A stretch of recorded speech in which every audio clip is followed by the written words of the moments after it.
Good evening, everybody, and welcome to That's Football. What a game we have in store. Borussia Dortmund take on Real Madrid for the Champions League. There is no bigger game in club football. There are so many interesting battles. We've got about half an hour up until kickoff. We're watching it, the watch along, we get to react to it live, which is great for me because I don't get to do this very often. Mr. Goldbridge will be with us very shortly, but first of all, I would like to introduce Tull, my partner in crime for the evening. We're going to be watching this game. So many interesting battles, like I say, on the pitch. We will try and get through it all. Make sure you get any of your super chats in, any comments you want to get in there. As I always say, I will read them out. We will get to that in a bit, but stay with us here as we dissect and react live to what is going to be a massive and hopefully entertaining game of football. If you've not already heard the team news, I can bring it to you. Borussia Dortmund, you've got Kobel, Ryerson, Hummels, Schlottersbeck, Maatsen, Emre Can, Marcel Sabitzer, Sancho, Jadon Sancho, that's somebody who we will talk about once we get through this.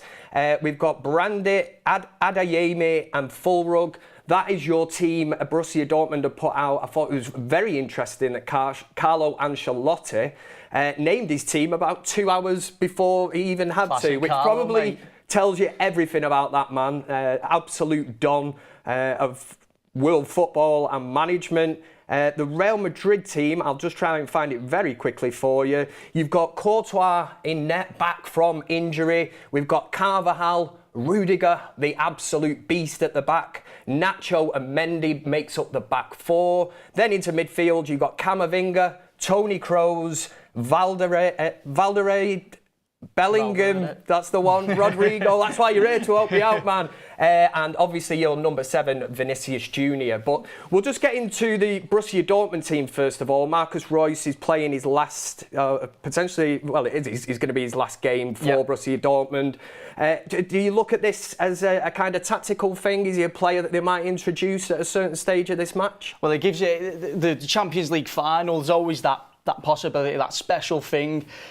Being Royce's last game, can he come off the bench and be the hero? Can he come off the bench and win it in the last minute? That's what I thought when I saw Royce on the bench today. There's all kinds of little storylines going on today. So you've got, you've just mentioned Courtois in net for Real. He's not played in Champions League this year. They've dropped Loon in for Courtois. You've got Kroos's last game for the club. You've got Royce's last game for the club. You've got the Jadon Sancho saga going on with Man United. You've got Marcel Sabitzer, who could have been a Manchester United player and isn't. You've got all kinds of different storylines. You've got Jude Bellingham playing against his ex-club just the season after leaving. So many interesting things. So many little storylines today. So it's going to be a great game of football. It's the one game you look forward to all year, the greatest game of the season, but obviously with all these little storylines just makes it that little bit more interesting. Real Madrid, I mean, 14 Champions League trophies to the name already. Greedy sods, you know what I mean? Ridiculous, looking to make it 15. I mean, it's absolutely staggering that this team can just continue to do that. Obviously, we're watching the live footage before, a player like Gareth Bale, obviously a Casemiro, players that played in that team that kind of won 4 or 5 Champions Leagues. And you look at what Real Madrid, and they just continue to do this every season. They're in the mix, aren't they, for the big prize, which we would all class as the Champions League trophy. Yeah, just absolute pure dominance, Kev, for the last decade. They've absolutely dominated Europe. And the interesting thing is they've done it under multiple managers as well. It's Carlos now, but it was Zidane before that. And before, who was it before Zidane who won it in 2014 with him? Yeah, it's impressive, isn't it? Can't remember, but yeah, absolute pure domination in the last decade from Real. Yeah. 15, if they make it 15, mate, that's just a ridiculous number. It's crazy, isn't it? But even we look at this going in, Dortmund, you've got your Dortmund top on, you going for Dortmund? Yeah, well, yeah, I had the choice, to be honest with you, because above the top, could have gone Real or Dortmund, and I thought, I'll go with the underdog, I'll go with the underdog. You are conflicting me slightly, because I've only just seen the name and number that's on your back. Should I show the camera dead quick? Go on, let's show the camera dead quick, because I did put on my Instagram story, have a guess who's on the back, and no one actually guessed it. I was going to say, everyone thought Sancho. Everyone thought Sancho, but it's Bellingham. It's the one and only Jude Bellingham. You could be winning either way this evening. Well, that's what I'm saying, Dortmund win Madrid, you can say I've got Bellingham on my back. I don't know. Well, if he gets his goal, I'll turn the top round at half time. Let's talk about, obviously, we've just brought Bellingham in because he is on your shirt. But I mean, I was just reading a piece earlier by Andy Brassel, who said clearly Jude Bellingham is the key man. If you look at the way he scores goals in the opening part of the season, Dortmund are soft in the centre. Scotterbeck has got a mistake in him when Rodrigo and Vinicius Jr. pull wide. That leaves the gaps for Bellingham to run into. He could be quids in this evening. So that was a quote from Andy Brassel coming out. Obviously watches this kind of football week in, week out, so we all know. But on Jude Bellingham, I'm sure loads of people in the chat will agree, at 20 years old, absolutely ripping it up at this moment in time. 20 years old. We've not seen it since Wayne Rooney, really. And to be honest with you, it's probably going to surpass the heights of Wayne Rooney. It's just unheard of, mate. Absolutely unheard of what he's doing. I mean, you watch him and he literally looks like the most experienced player on the pitch every time he plays. And this isn't just this season. He was doing it last season at the Euros at 19 years of age. It's just absolutely ridiculous, mate. Unheard of, like I said. He's probably the most important player in that Real side this season. And that is crazy to say it. It's ridiculous, mate. It's absolutely. I'm literally speechless. I'm speechless talking about him. What can you even say about him? He's so vital to the way that they want to play. And when you looked at last season, obviously Benzema left, and there was a huge question mark about who could fill that void. You've got a 20-year-old lad here, you know, that our club, Manchester United, had, you know, they were in with a chance. I was reading something this morning which was breaking my heart when it said that apparently he'd asked for assurances on game time. Yeah. And United at the time said that, you know, they found it very, very impressive that a young lad was asking for game time. But at that point, as a 17-year-old, they were kind of looking and thinking, ooh, you know, we can't really assure you of that this minute in time. And to be honest, Kev, that's not like... Yeah. They're not really out of order for doing that. I mean, imagine you've got a 17-year-old playing at the biggest stage in the world. I mean, the natural thing to do is to try and protect him, but Bellingham's different class, mate. Those rules don't apply to Jude Bellingham. He's thriving off that pressure. Yeah, I think he's absolutely quality. Like I say, I did touch on the fact that, you know, United missed out on him for that reason, but at the same time, you have to look at a player like this and think, even when he was at 17, 18, he's one of them players, you look at him, he's just so ahead of his years. You know, you think he's only 20 years old, yet he's putting in performances like that. You know, that void that Benzema left, and he scored massive goals this season in La Liga against Barcelona. You know, you're talking about last-minute winners. And it's just crazy that he has filled that void. And I think it's testament to him himself. You know, you've got a fan base at Real Madrid that shall we say, they can be quite volatile with certain players. Yeah. And to accept somebody that's come from these shores to go over there, it's huge pressure. But you see today the Real Madrid shirts, they're awash with, but to have that number 5 shirt, you know, to actually have the cojones, man, to say, I will take Zidane's, you know, number 5 shirt, it just shows you the confidence of this kid, the belief that he has in him, you know, to go out there and do that. Like you said, mate, about him turning up to Manchester United and asking for reinsurances on his game time. That's a big one for me. He knows how good he is. Yeah. He absolutely knows how good he is. And he'll have reassurances from the team he'll have around him, his family, his friends.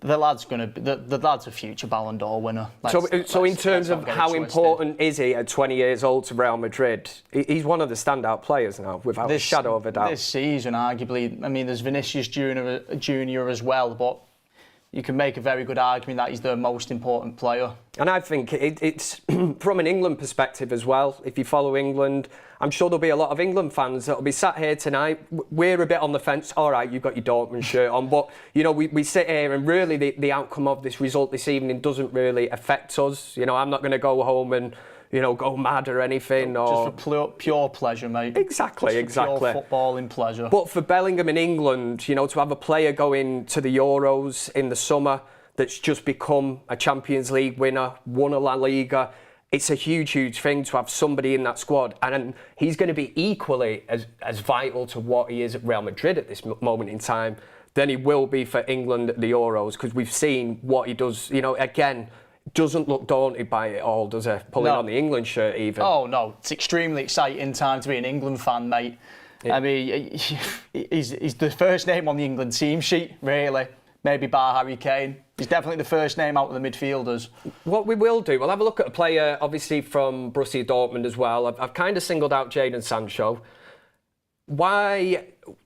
Were you surprised to see him in the starting 11, or is this kind of also testament to Jadon Sancho? As United fans, we've seen him kind of struggle. Some people sit on that thing that, you know, he's been hard done by. But again, that's probably an argument for another day. But initial thoughts, were you sort of looked at it and thought, oh, that's interesting, he's starting him? I'm not surprised. I watched the semi-final against Paris, and he was absolutely brilliant, mate. He was unbelievable. He's kind of riding this wave of momentum at the moment. He's got his confidence back, which he didn't have at Manchester United. He looks back to his old self, mate. Jadon Sancho right now looks like the Jadon Sancho Man United signed when he was playing at Dortmund a few years ago. I think he'd be vital for Dortmund today. He's the one you're watching, really. He's the one, if Dortmund are going to create chances, it's going to come for him, most likely. Do you think it helps? Well, I think it clearly does help. You might disagree, but I mean, Jadon Sancho's gone back to a place where he says he feels loved. But in terms of a United and a Dortmund have a style of play, don't they? So when a Sabitzer comes back into this team as well, he kind of looks at home because they have that style of play, which United don't have. When you've got a Sancho at Manchester United, who clearly struggled for whatever reason, but didn't have, you know, that style of play. But whereas Sancho now at Dortmund is kind of showing that, you know, I feel loved, but they have a style of play, don't they? So he must find it so much easier. And yes, he has played there before. I think the vast majority of what it's come down to is the confidence. I mean, that's a huge thing with footballers. You can be the best player in the world, mate, and if your confidence is knocked, if you're nervous or, you know, you're not feeling 100%, you can be the worst player on the pitch. It doesn't matter who you are or what you've done. If you're nervous, whatever you can do goes out the window. You can't do it. You can't do it, mate. And I think that's what it is. I mean, there was obviously the thing with Ten Hag at Manchester United. If you don't feel backed by your manager or maybe certain teammates, then you're just not going to perform at 100%. He's gone back to Dortmund where he knows he's got the fans behind him. Everybody loves him there. If he stayed at Dortmund for a few more years, they'd probably deem him a club legend, mate, especially if they win this tonight. But you know, the odds are against them, but they've definitely got a good chance tonight. What I would say is there is a poll in the comment section. Make sure you get involved in that. We're asking who will win or who will lift the trophy this evening. Obviously, you've got Dortmund and Real Madrid as your options. At this moment in time, 61% are going with Real Madrid. I think the safe money, the kind of safe bet, obviously 61% of you are going with that at this moment in time. So make sure you keep voting because we will shut it down once the game does kick off. And obviously, if you've got any super chats, anything you want to say, get it into the chat. I can see it's absolutely popping off, which is absolutely fantastic. There's some message there that I will not read out, but we will continue to build up to this. We're just looking at our screen here. We could see the yellow wall then. And what I will say is how important is that kind of support on an evening like this? Yeah, it's huge. You've got two absolutely erratic sets of fans there tonight. Like two of the most erratic, aggressive fan bases in the world of football. And look at that, we can just see now we've got the Bernabeu on the screen as well. They've packed out the Bernabeu. Look at that, as well as Wembley. What a stadium that is! What a job Real Madrid have done there in refurbishing that place, because that looks absolutely unreal. That's almost in itself a ground fit for, you know, staging a Champions League final like this evening. Oh, yeah. But Wembley, a great setting again. This is great just to see these pictures. You've got your Real Madrid fans and Borussia Dortmund fans building up to this. But we'll keep on. We were talking about Jadon Sancho before. There was a comment there earlier, somebody saying that it was just a huge evening for Jadon Sancho on a personal level for him. Listen, as a United fan, I'll say I hope he does well this evening. And again, I've got no allegiance to either or. So this evening, when I come away from the studio after watching this game, I want to see some entertainment. What you were telling me earlier, told that your stat about the last 4 Champions League finals. Yep. What has been the score? So the last 4 Champions League finals, ladies and gentlemen, have been a whopping 1-0. So we're due some goals. We're definitely due some goals, Kev. Yeah. Well, knowing our luck, a 0-0.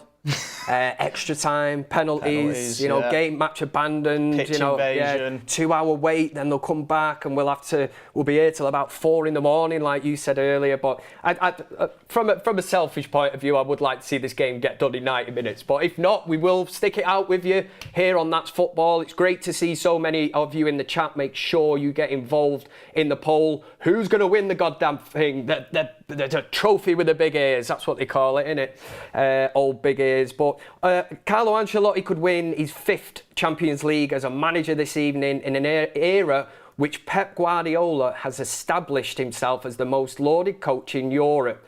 That would confirm Ancelotti's status as the continent's most successful.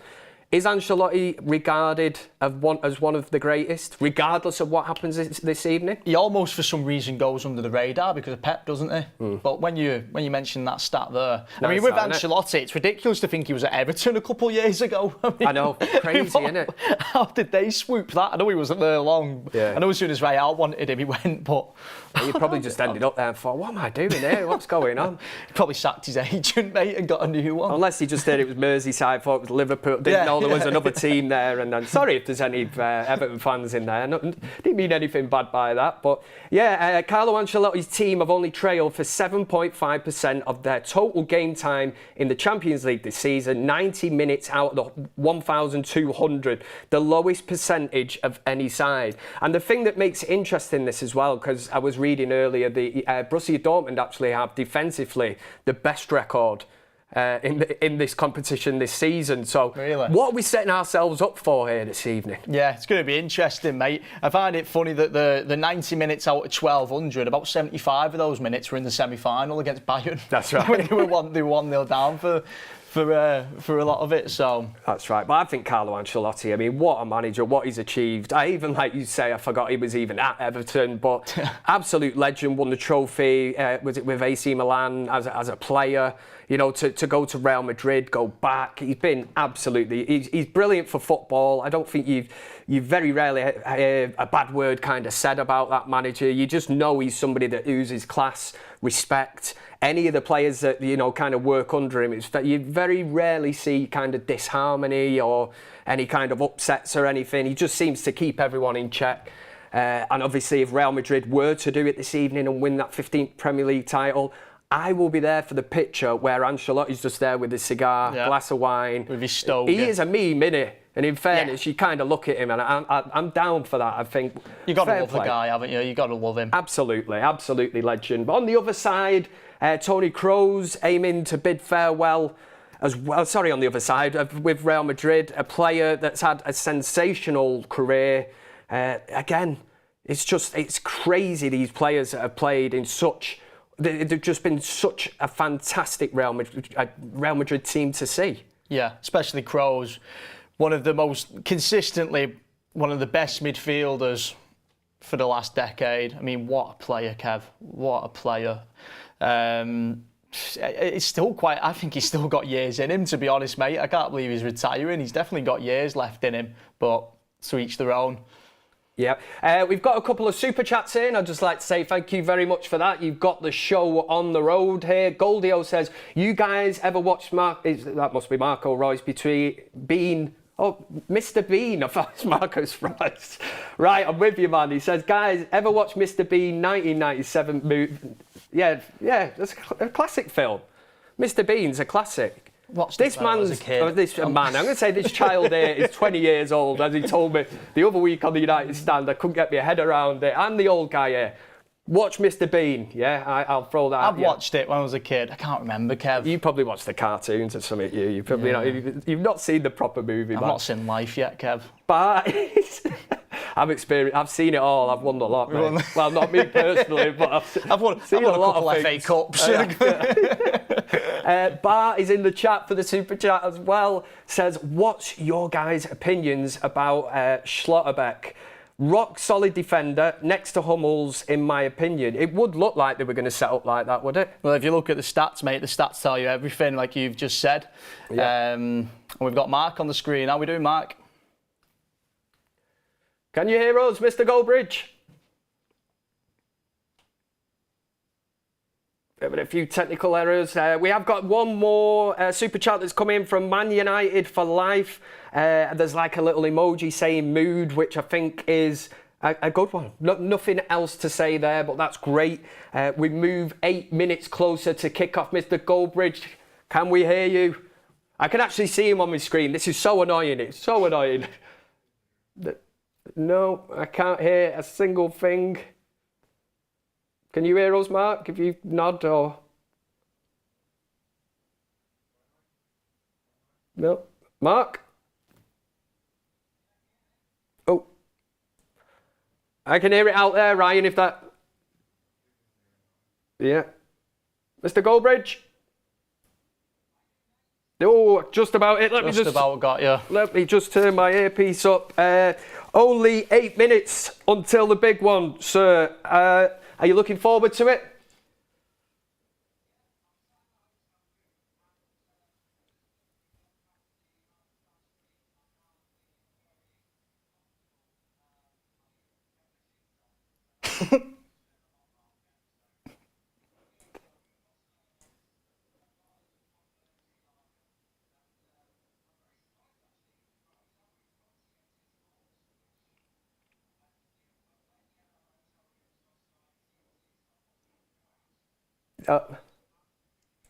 So you've had a dump, you've got your Skittles, your can of beer, Mr. Goldbridge all set up for the evening. But me and Tull, we've just been discussing, we've been through players. I just wanted to get your thoughts, obviously, on a Jude Bellingham, who we did cover for probably a good 10 minutes solid.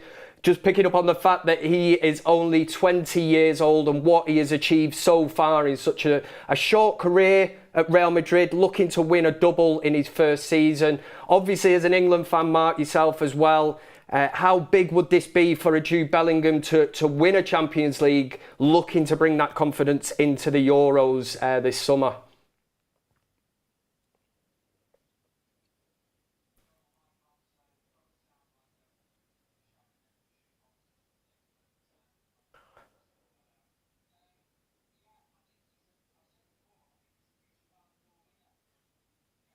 Yeah.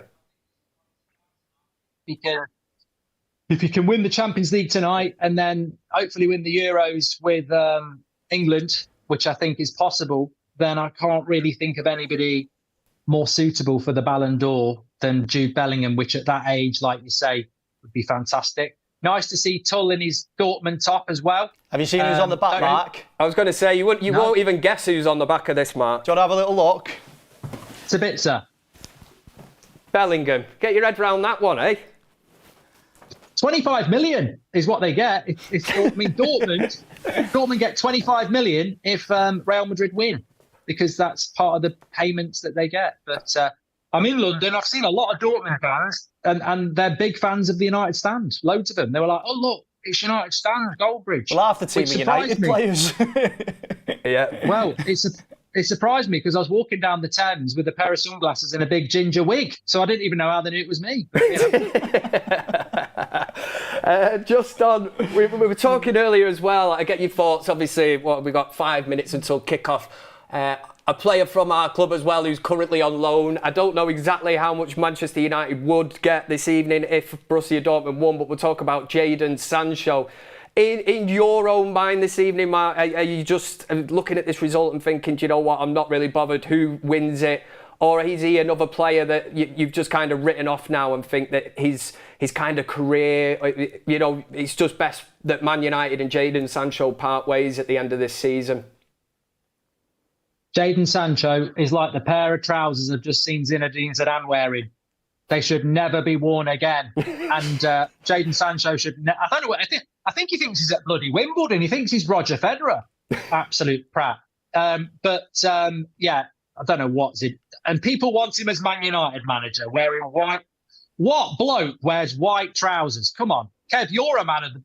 And you, Tull, you've got Bellingham on the back of your shirt and a Dortmund. You know, You two guys are hipsters.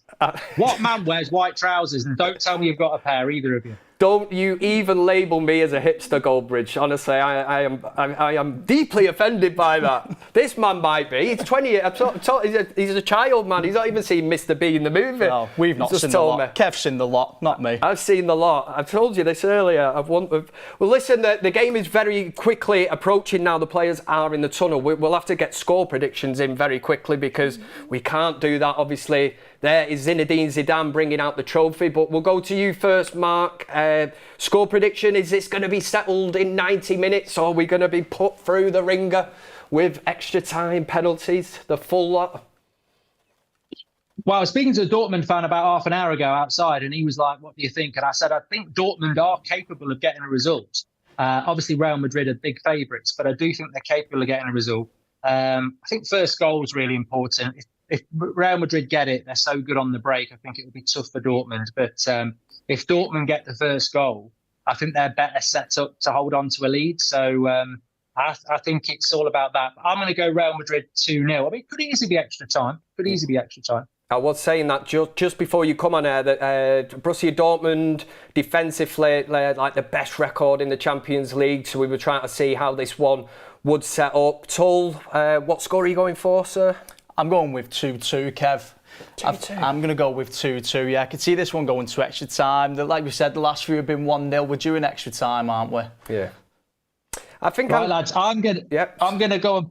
I'm in a hotel room that's got a TV in the bathroom and audio comes through. So I'm just going to go and have a nice 20-minute soak and then I'll come back like sort of last 10 minutes before half time. We'll have another 20 minutes if you like. But yeah. Everyone have a think about me in the bath. Yeah, thank you, Mark. Cheers, Mark. Yeah, check me out in my fancy hotel. Because I'm just about of age, mate. Got to tell you, innit? I don't know. All right, you enjoy whatever you're doing in that bathroom then, yeah? Yeah, I will. Hopefully when I come back on in about half an hour then, the game won't be over. But I aim for a good one. Cracking, lads. Cracking show, lads. Make sure you get your comments in. Get loads of super chats in. These hotels don't pay for themselves. Come on. What a way to finish. You've heard from the main man there, Mark Goldbridge, who's going back to his toilet that has a TV in it. Tell me, anybody. Honestly, I've known this guy so many years and he's changed massively, he really has. There's some more super chat. Before I was going to give a score prediction, I'm going to go Real Madrid 2-0. Yeah, for what it's worth. It's a sensible one. I've gone for a bit more of an optimistic one. To be honest, Kev, I was leaning towards 3-1 Real Madrid, but I thought I'm wearing a Dortmund top. Yeah. It'd be a little bit out of order. What kind of sense would that make? But Andrew Fletcher, a member for 19 months, has said he can't hear Mark.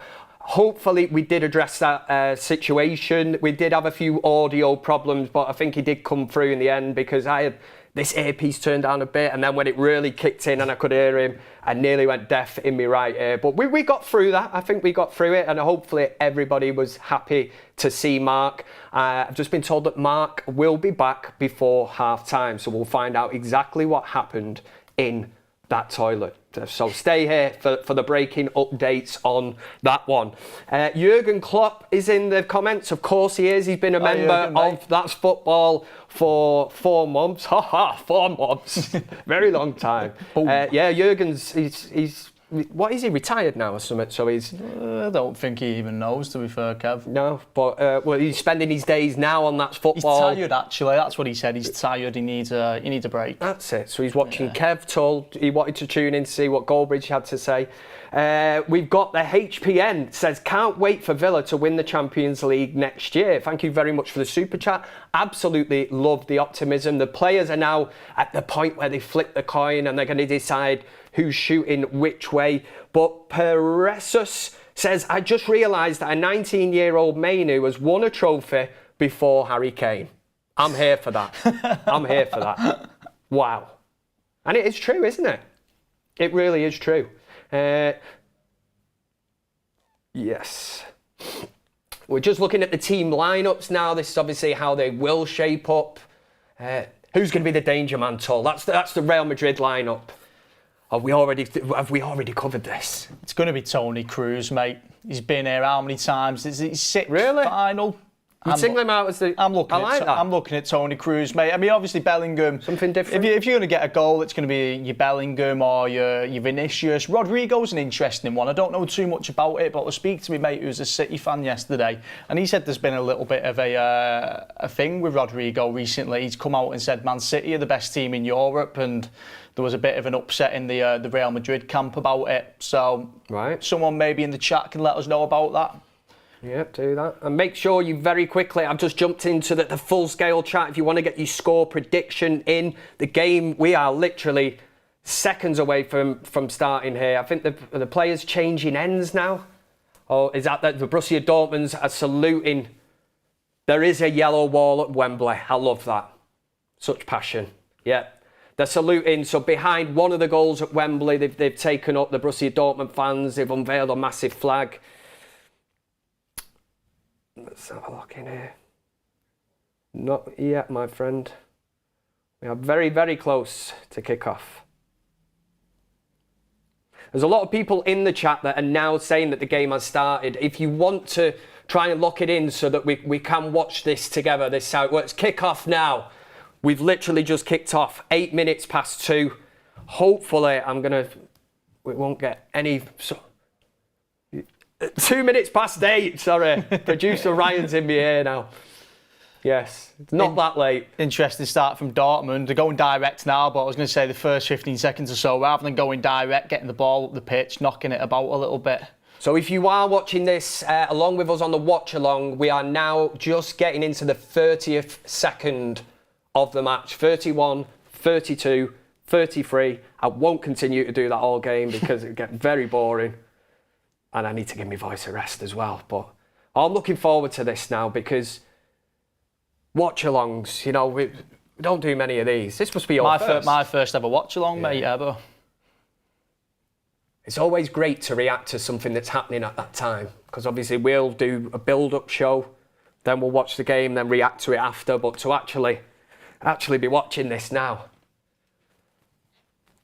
And like I say, it's nice to not be in that nervous, like we were the other week with the FA Cup final, where it's pure nerves and you bite all your nails and that. But we can just kick back tonight and hopefully we get a feast of football here on That's Football. Some goals, Kev. That's what we want to see. We want to see some goals, man. Entertainment, goals, the lot. Throw in a few red cards if you want. Something I've just been thinking about, which is quite interesting. It would be quite interesting. So obviously Mark mentions about Bellingham, if he wins the Champions League and then he's going to the Euros with England, he makes such a good case for the Ballon d'Or. But the other English player on the other side of the pitch, Jadon Sancho, it'd be interesting if Dortmund win it tonight because Sancho isn't in the England squad. And then that's a big thing then. It's like we've got a Champions League winner there and we're not taking him. So just an update on the time, if anyone was confused, if you want to sync in yours to run along with ours now, we've just hit into the second minutes, we're up to 2 minutes 8, 2 minutes 9, 2 minutes 10 of the game. We've got a slight break in play.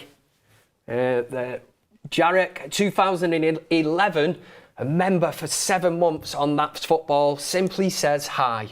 I'd say that's for you, Toll, Hi, mate. That's yours. You Jared. respond to that one. I do, You just Jared. responded with hi back, is that it? Hi. Yeah, what have you been up to, Jared, mate? You hipsters, honestly. Stick on Mr. Bean when you go home tonight and watch that. Boxing tonight, mate. No? Oh yeah, Wilder. Yep. Yeah. What a night of sport. It's a bit stop-start at the minute. If for any reason you can't watch it and you're just watching us, I know some people do like to watch the game and have this kind of commentary on as well. Vinicius having a run down the left-hand side, ball. It's gone out of play. This is why I'm watching Toni Kroos, Kev, because he's the player here who'll get a grip of the game. Getting the crowd going. Toni Kroos is the one here who'll put his foot on the ball and slow this down. He is very good at doing that. It's so great to have a player that can just dictate, from the middle of the park, wherever they play in that middle, but just having somebody, even a Scholes, a Pirlo, or they just age brilliantly like a great wine. Dortmund's 11's fantastic, but they haven't got a player in the squad of that quality who can like we said, put the foot on the ball and just completely dictate the tempo of the game. Although I must say, Sabitzer has surprised me. It'd be interesting to see him pop up with a goal today, wouldn't it? Sabitzer and Sancho, 2-0. Wow. Wow. Be something to talk about, wouldn't it? And then all the United fans will be saying, bring him back. Bring him back to United. Don't really work like that sometimes, does it, in football? But you will get them people that get excited and giddy. And we're in the 4th minute, 15 seconds. Not much to write home about. Real Madrid starting to... it's cagey. It was always... Real Madrid starting to take control of things a little bit here. Dortmund aren't really pressing them, which is interesting. They're just sticking to the shape. It's a dangerous game to play from Dortmund's point, but you can understand why they're doing it. Because like I said earlier, defensively, you know, the best record in the Champions League this season, so they are able to sit in there. Yeah, but team shape's really important. You wouldn't want to do that over a full 90 minutes. Because Real Madrid do have players that can hurt you. But there's so many interesting matchups on this pitch. It will be interesting to see how this one pans out. We just hit the 5th minute of the game. Dortmund trying to play out from the back. They beat the press.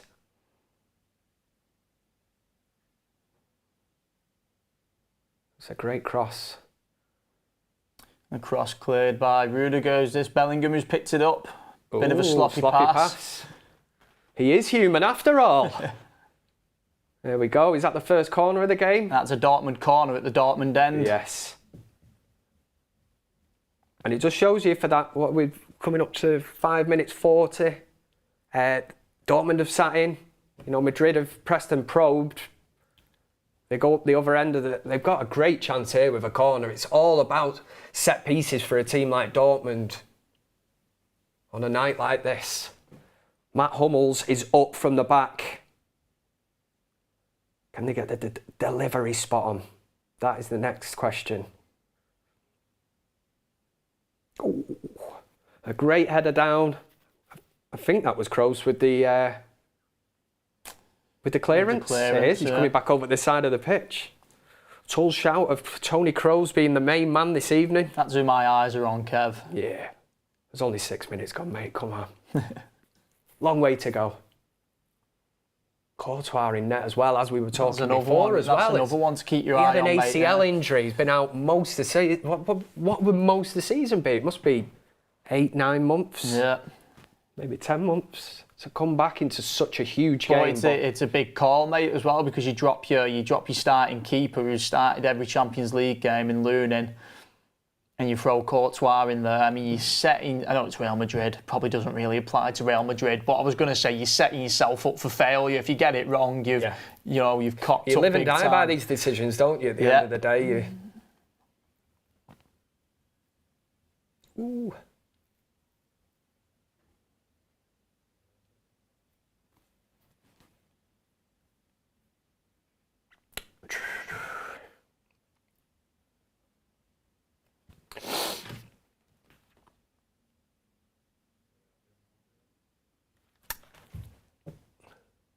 So we're in the 7 minutes 30 we've just hit. If anybody wants to lock in and watch at exactly the same time as us, don't spoil it for us if there's a goal and be telling us. So we're on 7:41, 7:42, 7:43. That's the minute that we're in now. Like I say, don't be a spoil sport. Nobody likes a spoil sport. That is Courtois with the ball now, and they are trying to... The Real Madrid way of playing out from the back. Emre Can in the last 30 seconds, trying to be the one to step up in the Dortmund midfield, trying to knock it about a little bit, take the sting out the game. Very nearly created something. Final ball wasn't there, though. A couple of super chats here while we're now 8 minutes 16, 17, 18. Howard at 88 says, hello. Have you had a nap earlier today in case of extra time and maybe penalties? No, just a Red Bull, mate. Red Bull gives you wings. No, I've not had a nap. It's probably aimed at me, that, because I'm a lot older than you. Probably look at this old fella here. He must have had a power nap earlier. Although it is something I do like doing now, and a bit of a power nap. Definitely showing me age now. And Rice and Peas, what a name, says, would you rather fight an organ... What does that say before they get caught out? An orangutan. Is that what it is? Yeah. Is it not orangutan? I've not been caught out. Not sure, mate. Would you rather fight an orangutan with a year, once a sword fight of a chicken every you got into a car? Make that make sense. Would you rather fight an orangutan with a year? He's trying to boggle your mind. Once to be a sword fair, Kev. of a fight, a chicken, everything. You're right, Rice and P, you got me. I think he's trying to wind you up. I watched like the biggest European game of the season here, honestly, and we're on about fighting orangutans and chickens with swords. Let that one settle in. Honestly, man. Bart's back in the chat, says, what is your guys' favourite player starting this match? Has to be Vinicius for me. Such tenacity and skill is a joy to watch. Tull? Jude Bellingham. It's got to be, hasn't it? Yeah. Although I suppose there's no wrong answer. Maybe a little bit of English bias, but yeah. Vinicius is clearly in there as well. Well said, Bart. I certainly can't really disagree with that one. But yeah, if you've got any super chats, ooh, no foul, no foul. Who's that went down then? It was one of the. I think it was Valverde. Yeah, Valverde. Yeah. It looked like one of them. Let's see. We're just seeing a replay of it now. No. Yeah, it's one of those as well. Where you want to. The ref wants to set a bit of a standard. I think even he knew. He thought, yeah, if I get this one. Ooh, that's a bit scary from Schlotterbeck. So Real Madrid have now won. We've got a throw in here in the 10 minutes, 36 seconds. A little bit of nerves from Schlotterbeck then in his own box. Not even that much pressure on him as well. Dancing with the ball.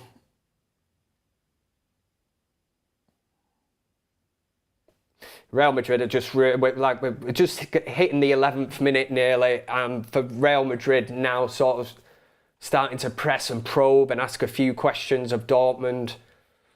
But what you would say from Dortmund's point of view, they're sat in, you can see the team shape is working, mate, as Ricky would say. Ricky will tell you all about it.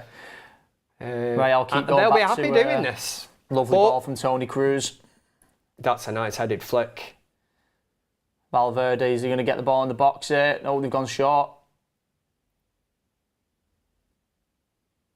That's our first, can we call that an attempt? Valverde over the bar. If that was rugby, you'd be buzzing. Yeah. Nice little passage of play from somebody Real, in the top tier here at Wembley has just claimed, what would you call it? You'll see a piece of match ball. You'll see it on eBay later. Yeah. 10 grand or nearest offer. You cheeky sod, you. Well, multi-ball is in effect, so we don't have to wait for the ball to come back from the crowd, and we're straight back in here. There's a long punt up from Dortmund, and again, Real Madrid now try to get the passing going. But you can see the team shape from Dortmund. It's just these passes now when you've got Vinicius Jr. on the ball, somebody that can make something happen, which, Hummel's coming across then, wasn't it? Yeah, Sancho doing his defensive work, to be fair to him as well. They look happy, to be fair, Dortmund, to not have the ball as well. Yeah. They're not, when they lost the ball up at the other end of the pitch, then they weren't too erratic to go and win it back straight away. Sancho. They just all got back into the shape. That'll be important for Dortmund today, winning fouls. That's what Dortmund want. Free kicks around the box. Sancho will be important. Camavinga cynically but brings down Jadon Sancho. It's one of them that they refer to in football as he knew what he was doing there. Yeah. We know it as football shithousery. And he's got away with it. No yellow card. How many times do you see on different occasions up and down the country that would be a straight yellow card, that? But maybe they do take into consideration it's a Champions League final. We're in the 13th minute. Are they looking at that and thinking, let's not spoil this game? I'll tell you something. But if he's Sancho there, he had the pace to get away from him. He knew exactly what he was doing. I'll tell you something, Kev. An awful lot of pink boots on the pitch today. Mark Goldbridge will be absolutely seething. We've got a chance here. Oh! Julian Brandt. Best chance of the game without a shadow of a doubt. They just cut Real Madrid open here. Was he Ooh, offside? But look at Rudiger's ball over the asleep. top, touchdown, looks to bring him into play, and that is a huge opportunity. Have a look at Danny Carvalho here. This is a very smart, just a little push, not enough for a foul, just to knock him off balance. If he gets his head up even more there was a certain Jadon Sancho hovering around the penalty area. That's the experience could have of had a tap in. Danny Carvalho you've seen there. Brilliant.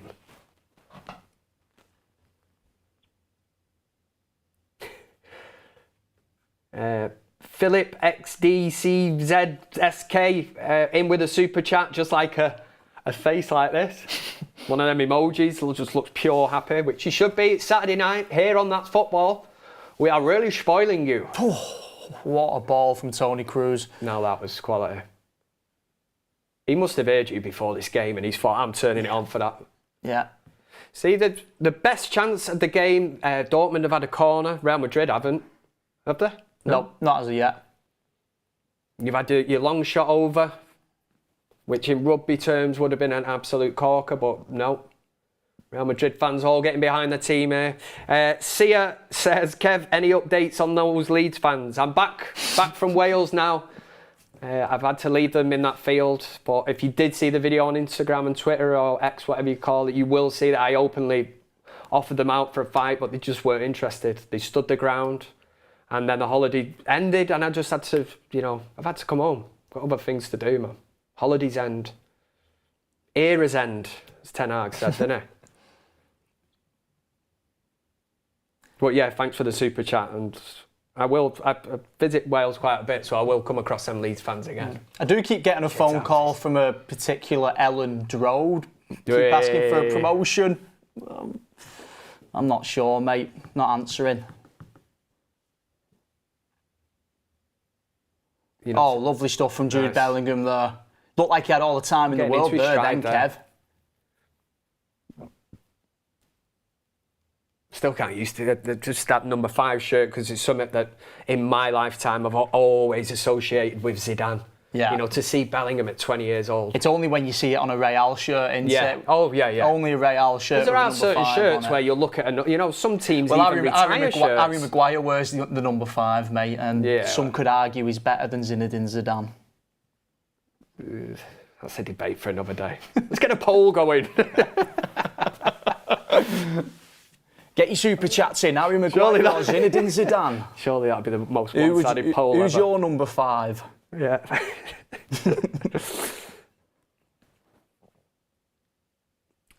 That's the first sort of glimpse of decent football we've seen from Bellingham. We're in the 16th minute and 40 seconds at this moment in time. If you want to sink it in, gang, here on That's Football, let's watch it together.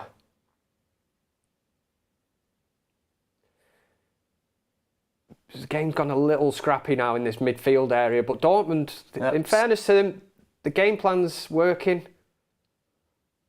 They're trying to find Sancho again, but the ball is not good enough. And Real Madrid wants... Ooh, that's a funny ball to give that. Oh, nice. Oh, excellent by Danny Carvalho. Look at him. He's not stopping either. He's continued his run. Ball out wide. Constantly looking to spread the passes left and right. I do like that. From an attacking perspective, an attacking point of view.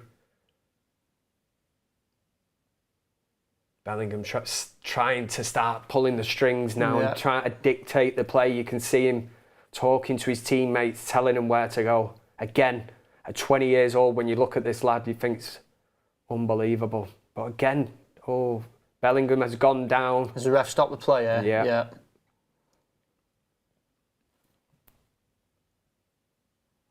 The referee's got a slogan on the back of his shirt that says, "Be a referee." Think of anything worse. Why would you want to go and get abused for 90 minutes a week by kids and parents on the sideline and that? But fair play to anybody that does it. Someone's got to do it, as they say.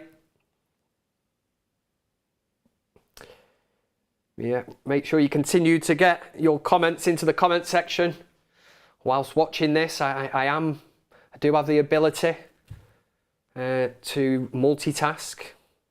Many women will say that most men can't, but I can do that, so I will keep an eye on the match, on the comments, and we'll be reacting, hopefully, to an opening goal in this 2024 Champions League final, live at Wembley. Well, we're not live at Wembley, we're in the studio, but just getting caught on the ball here. Dortmund are very, very happy. Ooh, very happy to do that, but Matt's almost gambled, come all the way out to get the ball and then messed his pass up. yeah, there was a bit of a late challenge in there as well, but I don't think the referee's going to pull it back. He is happy for play to continue.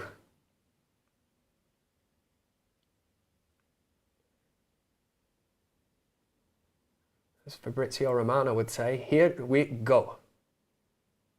Here we go, here we go. Funny watching a match with no sound as well, I can't get used to that. Yeah, a bit strange, isn't it? Yeah. I'm sure the atmosphere will be great, especially with the Dortmund fans there. They always, the yellow wall. They're not in a rush, Real.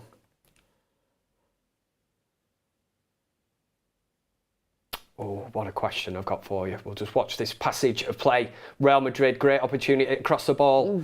Oh, thought he was going to go pure Gareth Bale mode then with the overhead kick. Was that against Liverpool, wasn't it? Yeah. What a goal that was.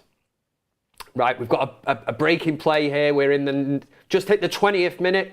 Here we go. Lee Burnham, thank you very much for the super chat. Continue to get these in throughout the game. They do amuse me sometimes. We're talking about sheep and cats, and we could fire football questions in there again, and that's what Lee Burnham has done, and said Beckham 7 or Cristiano 7. Oh, tough one. Hold on, Kev. Oh, he's overdone it. Sorry, I got carried away then. That's why Tull is my wingman for today. He keeps an eye on it. I was reading a question out. Borussia Dortmund break here. And a great opportunity to score. He's onside. Oh, Danny Carvalho's tried to play him offside. He's completely messed it up. He's way too late. Do you think we can give credit to Courtois there for seeing him out? Yeah, he's done it. To be fair to Carvajal as well, he's got back in there. He misjudges that, Courtois. His last man. We've seen a couple laps of concentration from the Real back line now. Taking it quickly. We've seen Rudiger Courtois before. Out. He's dropped it. Oh, he's on it now. Safe in his hands. Anyway, our question. Sorry, Kev. yeah, Lee Burnham was asking in the super chat, Beckham 7 or Cristiano 7, and he said, "Oh, it's a tough one. It is a tough one." What year did Beckham leave Man United? 2003. Yeah. I was born in 2003. Here we go, showing off again. Just answer the question. Come on. I'll have to go with Cristiano. At least I got to watch Cristiano. Yeah. It is a really tough Actually, I question. did watch Beckham once. Did you? Charity match. The Munich tribute game. Oh, right. So yeah, there you go. It is a tough one. I think I go with Cristiano for purely techniques. Yeah, the goals. He's one of the greatest United players I've ever seen in the flesh. So, but it is a really, really tough question. That, even though we've just both kind of answered it and just went, yeah, Cristiano. Yeah. I've not got enough to go off.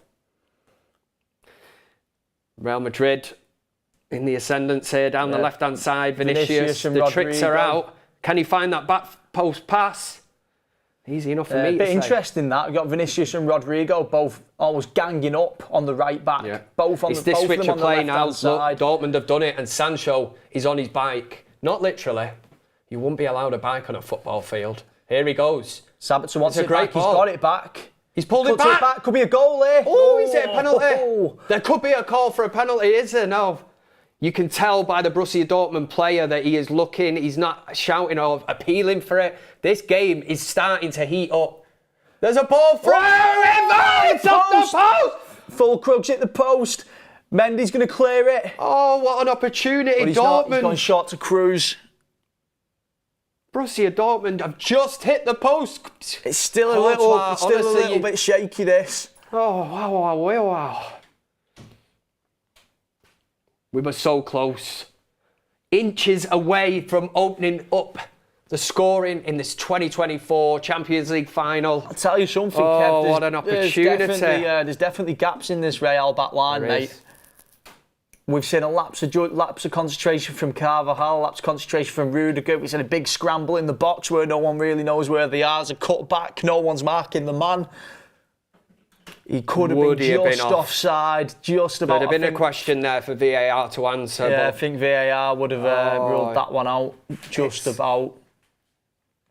It's the inside of the post and kind of across the line, and you can see what it means to the Dortmund fans. Heads are in their hands, they can't believe it, and especially in games like this, you just need to be clinical. Well, you that's have it now. to take your chances. Are they going to get a bigger chance than that before Real get theirs? Yeah. Or have they just prodded the bear with the stick and now Real will go, rawr. It'd be absolutely massive for Dortmund to go 1-0 up, wouldn't it? Oh, huge. I think it'd be, as a spectacle, I think it'd be a hell of a lot more interesting to see Dortmund. Oh, yeah, big time. I mean, if Real go 1-0 up, you kind of just go, well. Yeah. But like you Real say, won it. Dortmund have shown that they can, they've certainly created the better of the chances so far. Oh, yeah, They're absolutely. asking questions. Absolutely, and the 2 chances Real have had, or half chances if you want to call them, have gone straight over the bar, so. Yeah. But that's the beauty of football. It can all change in the blink of an eye. Pass though, even though we might have just been a touch offside. It's the pink boots, Kev. It's the bloody pink The boots. pink boots. He's at the post, Kev.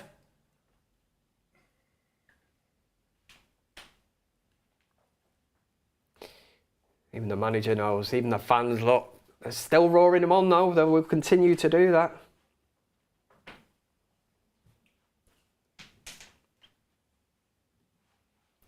Whilst we've got a slight break in play, Dave Gwill has said Rice, Mainu, Bellingham midfield for Euros, lads? Question mark.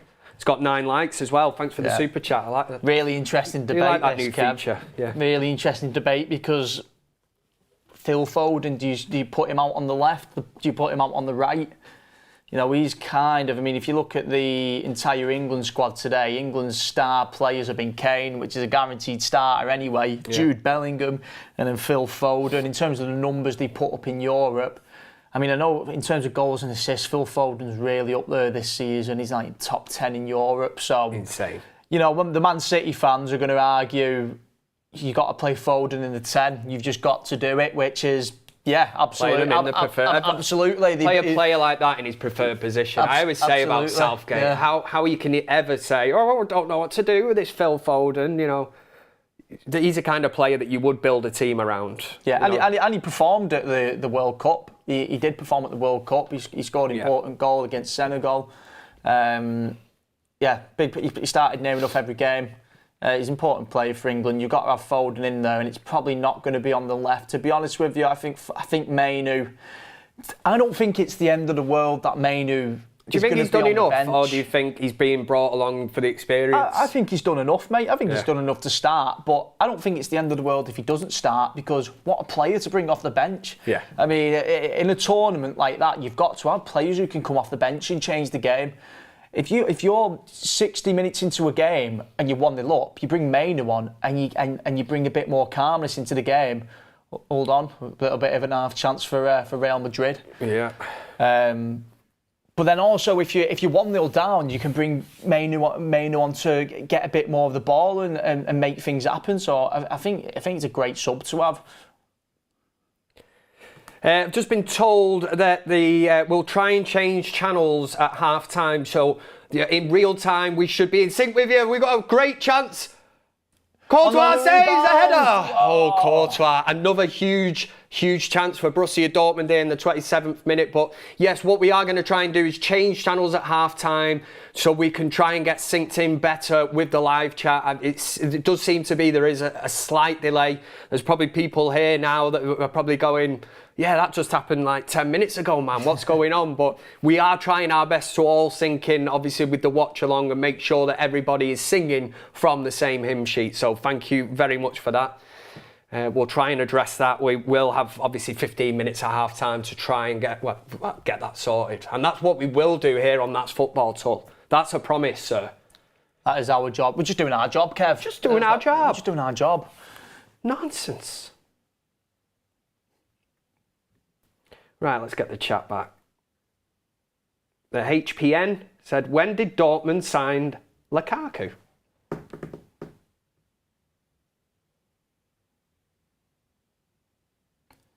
I've got no idea, Kev. No, I'm just sitting on that one for a minute. Unless he's on about me. I don't look like Lukaku. You do a bit, I suppose. can see the likeness. It's the physique, mate. It's the physique. That's what I was going to say, yeah.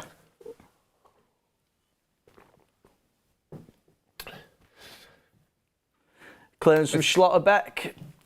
Real Madrid prodding at the defence. Do we have a corner here for Madrid? Yeah. Is it the first Real corner? I think that is. In the 20, we're just hitting now the 29th minute. So the game that we're watching is 29, we just hit 29 minutes.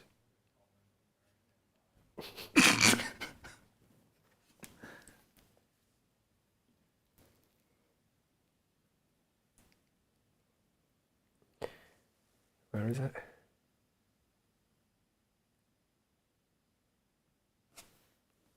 Where is it? Right, okay, so...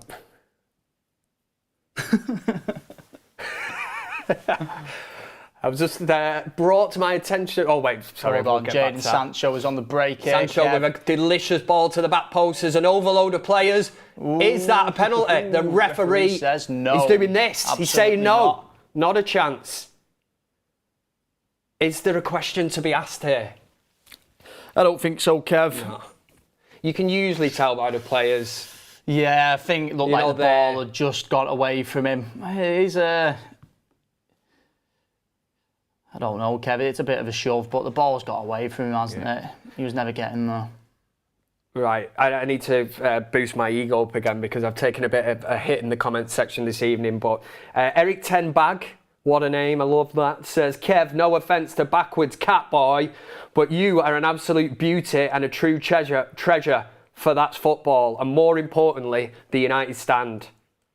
Eric Ten Bag has just won like the chat of the evening, if I do say so myself. Thank you very much. Cheers, Eric. I backed you all year, mate, but I'll wait for my comment. Come on, you get your comments in for Tull as well. Not backwards, cat boy. Oh, time flies when you're having fun here on That's Football. We're just hitting the 31st minute of this first half. And I've got to say, man, it's been entertaining. We've not had the goal that we've been looking for, but both teams, especially Borussia Dortmund, they've clearly had the better chances, haven't they? Oh, yeah. They've asked more questions. Could easily be 2-0 up here, Kev. It's these pockets now. Just as I say that, the curse of the commentator. No, Dortmund have got it back and they just seem very comfortable. It almost looks like they've got like an extra man on the pitch at this moment. You never thought we'd be saying it, Kev, but Real are dying for half time. Yeah. The defence is getting split open every time Dortmund get in the final third, mate. I'm sure Ancelotti would love to have some kind of water break now just to get some kind of instructions. You can see him on the sideline and he's obviously thinking, I don't like the way this is panning out this moment. And we knew this leading into the game. Real Madrid have conceded goals. It's just that they tend to score a shitload as well, which...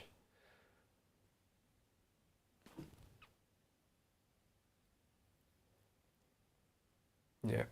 32 minutes and 10 seconds, 11 seconds, 12 seconds. Again, if you want to sing from the same hymn sheet as me and Backwards Hat Boy, do that. Ball is going out wide. Dortmund again, pressing, probing. Jadon Sancho, a chance for a trick. He was made to look a bit of a dick.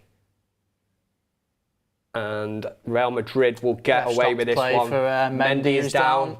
It doesn't look too comfortable there, but a lot of these modern day footballers do that, where you think they broke the leg or something's happened, and then miraculously they just get up and start running about again. Let's see, was it a bad one? I think he's just stood on his finger or something. Oh, he's back up anyway. He lives to fight another day, Mendy. He's not going to let that end his Champions League evening too early.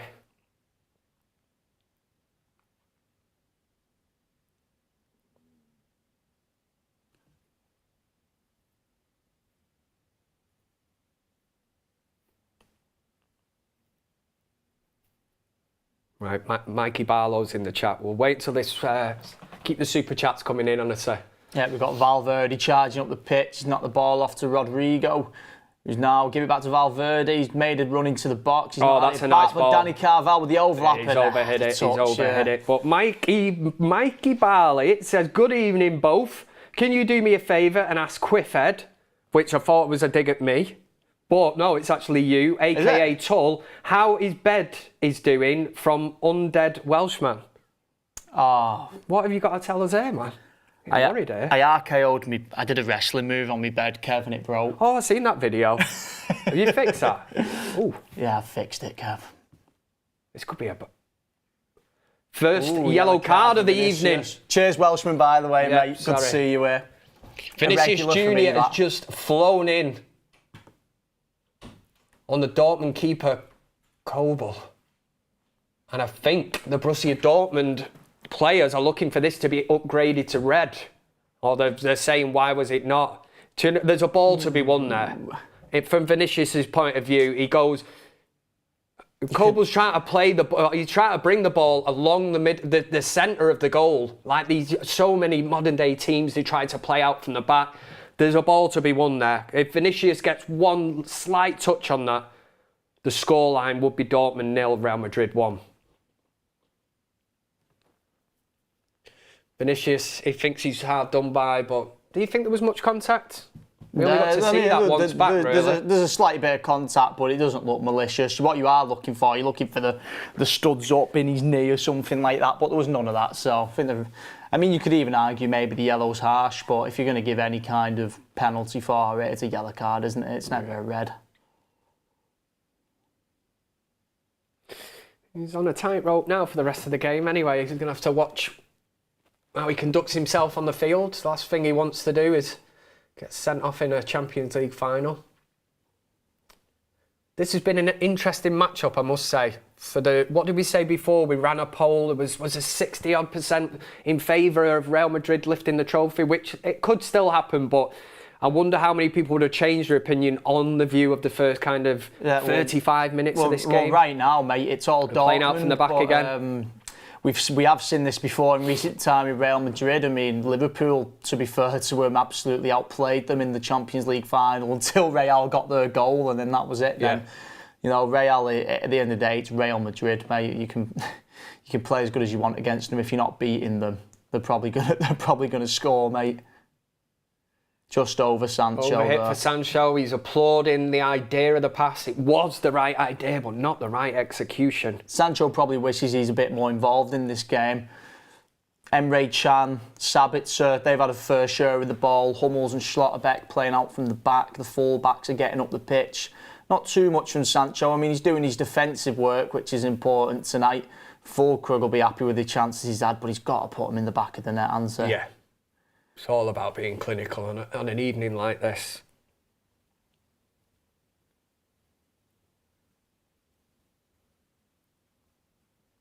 Yeah, just to confirm, at half-time, we are going to try and switch to a different channel.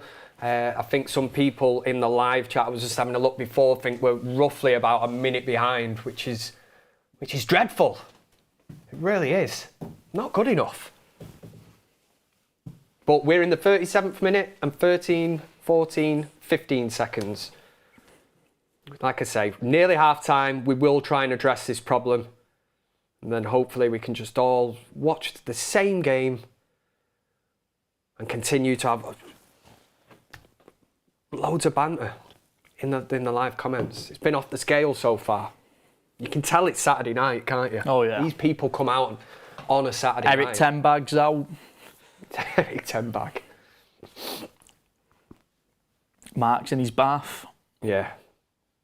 Well, make sure you stick around for that. Mr. Goldbridge will be back at half-time, where we will be asking, the big questions from the first half. Like, what did Mark do in that bathroom? What do we think of the boots on display today, Mark? Yeah. It's the bloody pink boots. Real Madrid trying to gain a little bit of control now, but Dortmund have got the numbers in. Those iconic yellow shirts. And they've just... That's a goal kick, isn't it? I think Carvajal thought he'd won a corner, but no. Wow. I think Carlo's just demolished an entire pack of Smints. Yeah, it was, wasn't it? Reminded me of Fergie back in the day with the Wrigley's, just forcing them into his mouth. Yeah. Well, like you said earlier, he's probably at that stage now where he's probably thinking, if I can just get him in at half time at 0-0, because there is no doubt that Dortmund, on reflection, have had probably well, they have.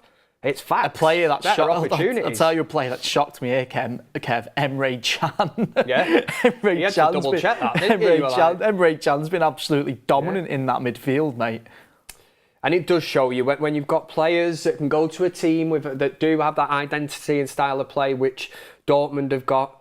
I remember watching, Dortmund were in the same group as Newcastle, and all these Geordies just thought it was an absolute given that they were going to beat Dortmund in that group. That group game at St James's Park, and I watched Dortmund that night, and I was like, they're just set up. They all know what they're doing. You know, they've got experience. They've got a bit of a mix of wow, that's yellow card. Yellow card. Second yellow card of the evening. He's not happy, but we will see the replay.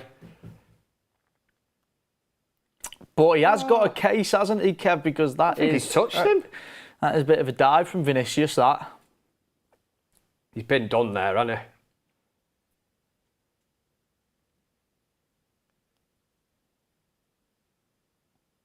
Yeah, that's not fair. And he's going to be walking a tightrope now as a central defender till the end of the game. And you know exactly what Vinicius will do the next time he gets the ball. He'll be like, where is it? I'm heading straight for him. You stick out a leg, mate, and bring me down, and you're off.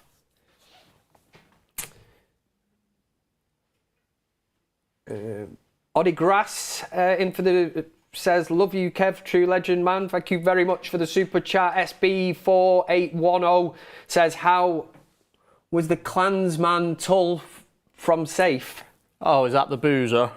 That's the boozer I went to, mate. Yeah, it's good, mate. Enjoyed it. It was nice to see everyone there.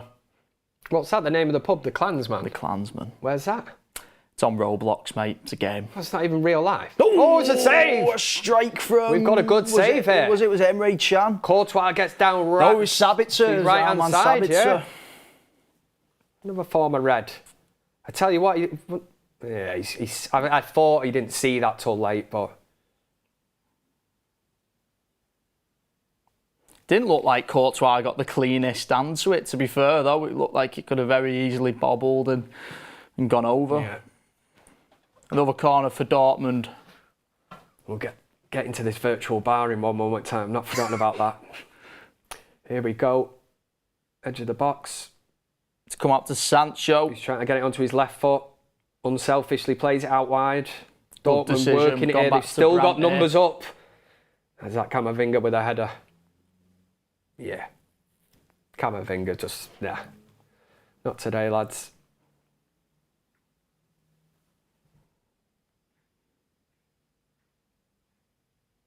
Yeah, so I'm reading this comment out thinking this was some pub that I'd not heard of, and I'm actually thinking I wouldn't mind visiting it. So it's actually, is he going to tell me something on Minecraft? It's a virtual pub, mate, yeah. And we had a gathering in the virtual pub. Nothing daft, just a couple. But cheers for the comment, Save. It's nice to see you here. Yeah, I've just been told that Mark, who's in his fancy hotel, who was trying to rub it in earlier, has just rejoined us before we finish for half-time. Mark, thoughts on the game so far? Jadon Sancho, sorry. A chance again, Camavinga. Thoughts so far on the first half, Mark? Yeah, I think Dortmund, that's pretty much as I predicted, isn't it? I think Dortmund are more than capable of getting a result here, and probably a lot of people have written them off. But at the moment, when do Real Madrid really dominate in Europe? They probably will still win it, but they're certainly not cruising through it at the moment. And Dortmund have done reasonably well. I must admit, I was in the back watching something else, but I had the audio on. And they were getting really excited. But I don't know whether that was for Dortmund or Real Madrid. So I'm sort of half blind on this, but Dortmund definitely in it. What was you watching, Mark? What time? It's not 9 o'clock yet, so can't tell you. Mark, Mark, if you even bring this porno Kev thing back into play this evening and say that it was a DVD that I borrowed you, I swear to God, I will leave. I am done. I am gone. I tell you what, Real Madrid are 90 degrees away from being a load of twats. They're all jumping up and down, but they are facing the pitch. If they turn around and do the Poznan, they can fuck off. Oh, so down with that kind don't of know what thing. that's all about. Yeah, like you say, Dortmund, I think they have slightly surprised me. I think that they've clearly had the better chances of the first half, haven't they? They did hit the woodwork, but it remains to be seen if they'd have gone to VAR, whether it was offside. But it seems like they have an extra man in midfield. They keep playing through the lines of Real Madrid. And you would have to say, on reflection, that clearly Dortmund would be the happier of the two sides if it finishes 0-0 at half-time. We are close to half-time. Yeah, definitely. And I think that this is just Madrid, isn't it? They're like... this is what they do. They're like that box. Yeah, they just stay in the fight. And then it's almost like sometimes they need to go a goal behind to kick in. But, I mean, Dortmund, it's just so surprising when you think about it, because they're not... I think Dortmund certainly weren't in the top two. We're a long way off Leverkusen. And here they are in the statement game of domestic football, holding their own against Real Madrid. And I'm sure Man City fans would look at this and go as well, they were only a penalty shootout away from Real Madrid. And I think Man City at their best would look at both of these and go, we could beat these. But, that's why they're both in the final. They've both shown very, very good game management to get here. But I'd still, unless Dortmund score first, I still think Real Madrid are really dangerous. Just a question on some of the boots on display tonight, Mark. I've seen quite a few pairs which I thought might have caught your eye. Any thoughts on that? Yeah, well, I've just seen Toni Kroos knocking him around. White boots with a gold trim, Adidas. I like a bit of that. I played in a game with Kev actually a couple of weeks ago, and talking of porn, I injured my groin, but that was in a football way. But I was wearing a pair of Predators, and I know Kev's a big fan of Predators. Yeah. Football boots, not other types of Predators. Yeah, we won't go anywhere near that. Yeah, we're going to get in so much trouble later. Yeah, but I like those Toni Kroos pair. But you know what? I wore a pair of Nikes a couple of weeks ago at Anfield. They were nice as well. I mean, what we're trying to get at here, Mark, is the bloody pink boots. I think they've got Phil Jones in the boot room, Mark, is what we're trying to get at. That's what we're trying to get at. I'm watching it in black and white, you see it. It is TNT, but it's black and white, so it's pretty hard to tell the colour of the boots. It's one of those old DVDs, Mark. Oh, you on about the game, the football game? Is it one of them classic ones? Put it in the WhatsApp group later on. You're old. You'll remember black and white TVs. Yeah. I'm not that old, mate. Come on. Well, you're older than black me. And white TVs. Snooker was a hard watch, I'll tell you that. You try to explain this to Tull. I've got a 20-year-old. I keep calling him child next to me here, man. Do you know he was talking about Minecraft? He was talking about a pub before. Somebody put a super chat in. What was it? Do you know what, Kev? It's interesting because the pub that's on the game, it's called the Clansman. It's actually a pub off an old TV show, apparently. I didn't know. I've only just found out because people have told me. There you go. Yeah. So he said this. Somebody put a super chat in, Mark, saying, how's the Klansman or whatever. So I said, what is it? So then Tull said, oh, it's a bar or whatever. So I'm thinking, wouldn't mind going there for a pint. And then he went, it's on Minecraft. I'm like, what's going on, man? What's happened to the world? It's a virtual bar. Man can't even get a pint there, man. You'd struggle there, Kev. We know how much you like a drink. Well, just now and again, moderation, mate, isn't it? I have kind of celebrated United winning the FA Cup for the past week, so I'm just coming down for that. I've seen your Instagram, yeah. I know. I actually kind of celebrated as if I scored like the winning goal in the final. That's how it should be. I don't know where you're at. I was just going to ask you that. Time. They've just blown for half time. Let's see. Oh, we've got another minute left. The people in the chat were right then. We were a minute behind, but it is something we're going to try and address at half time. We're going to try and sync that in so that we're all at the same time. We have had a bit of a struggle there, and I certainly don't want anyone ruining the opening goal that we hope we'll, kind of see in the second half. How long are you staying with us for, Mark? I'll stop around with you till the start of the second half. I was just thinking, actually, I've got this beta squad game tomorrow, which is why I'm in London and not in the normal setting. And, I'm actually quite happy because now I know who's on each team. I know a few of the lads have gone to the match, one of which is Angry Ginge, and he's on the opposition team to us. And he takes it very seriously. He thinks he's playing for his bloody dinner or something, or he's, playing for his pet, because he really does fly into the tackles. But if this goes to extra time, and then I'm hoping he gets stuck on the tube, he might not get to bed till about 2 o'clock in the morning. So could impact his performance tomorrow. Yeah, I have seen Ginge in action, actually. He's like a Ginger Wan-Bissaka, isn't he? With them last-ditch challenges. A bit of a chunkier version. Well, some people won't remember. They'll probably remember him as an old bloke on Talk Sport, but he reminds me a lot of Stuart Pearce. I thought you were going to say Alan Brazil. Yeah, no, that'd be an insult. No, Stuart Pearce was very much a last-ditch psycho, left-footed tackler. And the thing is, though, if I come on tomorrow and he comes anywhere near my injured ankle, I'll be having a stern. I'll be wagging my finger at him, saying that's not on. That is not on. I'm not going to call you Angry Ginge. I'm just going to call you stupid, insincere, insensitive Ginge. Because, and I'm not even going to call you Ginge. I'm going to say because Tull is Ginge, aren't you, Tull? I like to call it strawberry blonde. I like to say, mate, but yeah, you're not a proper ginger, are you? No. Anybody that says the strawberry blonde, that's just the shit house move. You need to just accept him. At least Ginge, he admits but he's got a massive Ginge's hair is way more Ginge than mine. That's why he's called Ginge and I'm not called Ginge. Yeah. I could have been angry strawberry blonde, Kev. There you go. I missed the trick. You need to change your handle this evening, mate. Whilst you're down that, what do you call it, that virtual pub, having a pint or whatever you do. Virtual sandwich. Hey, Kev. Yes. Kev, I've got a big question for you here. Go on. Just seen an advert for Foster's Shandy. Silence. No. What's your thoughts on that? A Foster's, it comes in a can. That's nothing I've seen on TV, by the way. That is like Shandy Foster's in a can.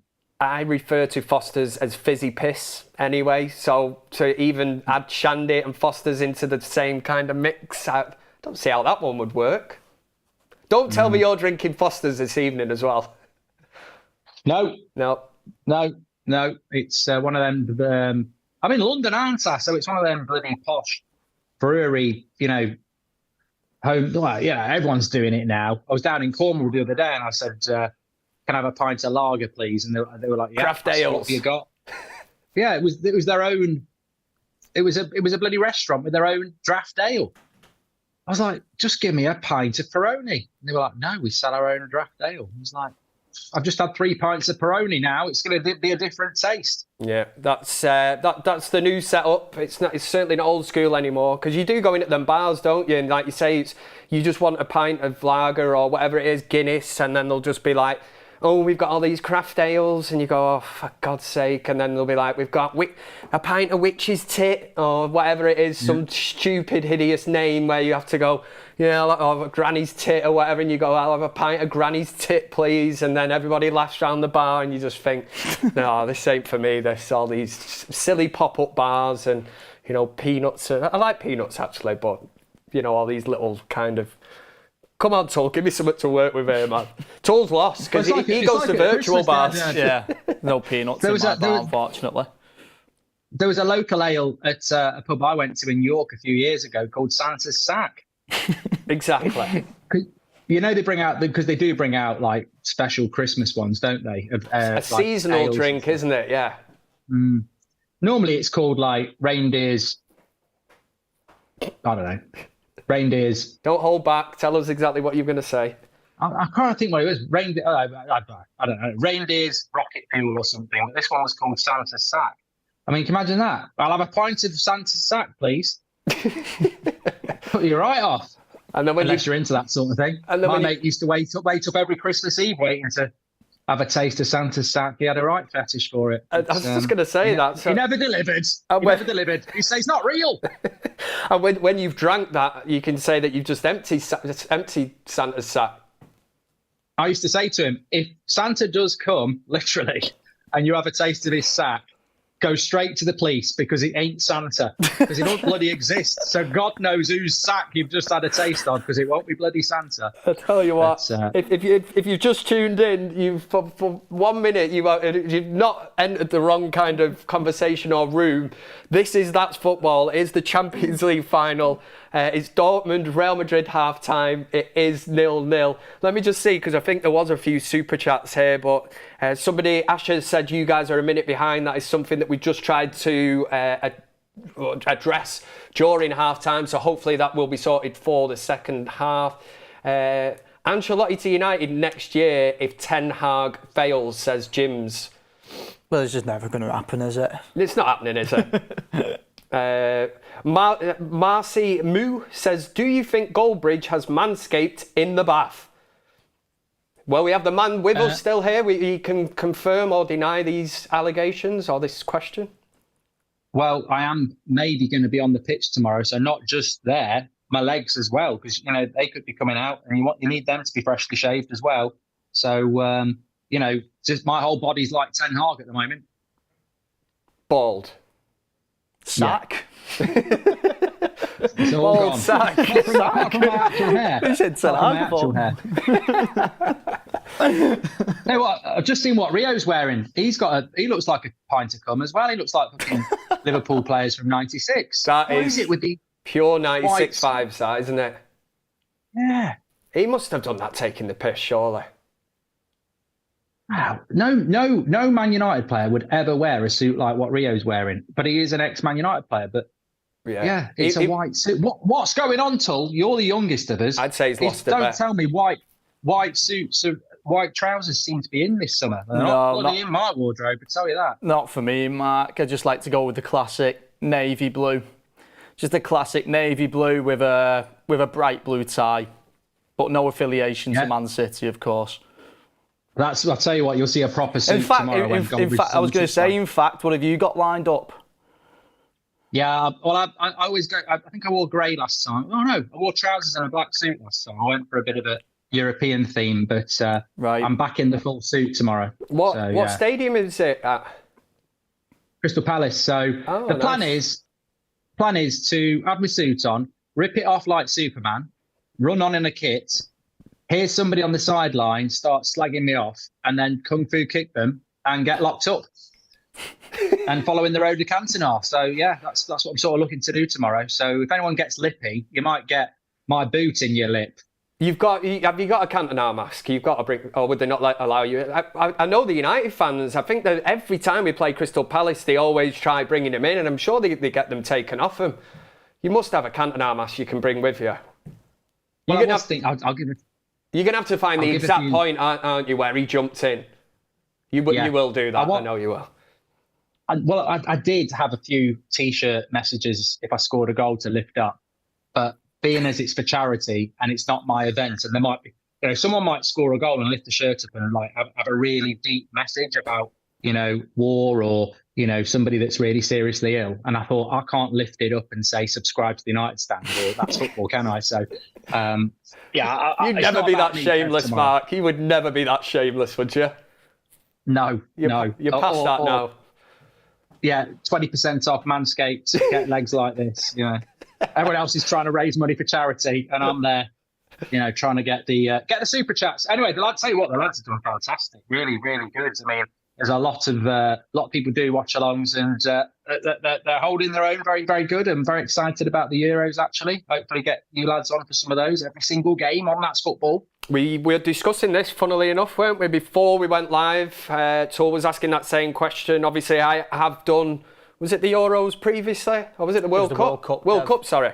Would have been the World Cup, yeah. World Cup, yeah. Which I really enjoyed it. I thought it was really, really good. It's something different for us, because this is obviously your kind of baby, as I would say. The thing that you've kind of always done, which you do so well at, whereas it's nice for us to have a game like this. And not bloody North Macedonia against Japan or whatever you give me that time in the World Cup. You fraud. Well, you know how it works, Kev. Apparently, everybody leaves the United Stand, and it always ends badly, doesn't it? And yet, Kev's been at part of the United Stand since probably the first show. So Swivel on that, you pricks. You just can't get rid of me, that's all it is. You've tried. Yeah. Yeah. No, it's 10 years this Christmas. It'll be, what was it? Was it the David Moyes days? Yeah. It was, wasn't it? 10 years. Yeah, we're coming up for 10 years of United stand. We've got to have to do something like go for Not Van Gaal's first season. Well, yeah, splash out. Go for I'll pay, Nando's. don't worry. Like, I'll pay 50. You've probably got a gold card anyway, haven't you?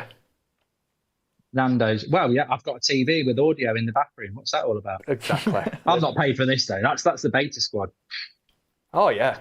Get a receipt. Put it in. Yeah, when I checked in, they said you can have £50 on the tab each day. Yeah. So, but we've got to leave at like 10 o'clock tomorrow morning. So I'm going to get up at 6 and spend 50 quid just so I can get it spent. Because you get your breakfast free anyway. So I'm like, or I could stay up late tonight and just have another 50 quid. But I'll get my money's worth. Don't worry about There's that. boxing on, Mark. Ask them if they'll let you deposit onto your bet account. What time's the boxing on tonight? I think your main event's going to be on about midnight. Oh, it's in Saudi again, isn't it? Yeah. Mark, you've got a game tomorrow, mate. Get your head down. The missus won't be happy about that. Have you not got an old partridge yet in the hotel room and like rang down to Lynn on reception or whatever asking her to put porn on your TV or not? Is that just me that does that? Like Tool says, I've got a game tomorrow. I don't want to, I've got to keep my reserves up everywhere. Literally, yeah. Yeah. There's a plan. Anyway, back to the football. Yeah.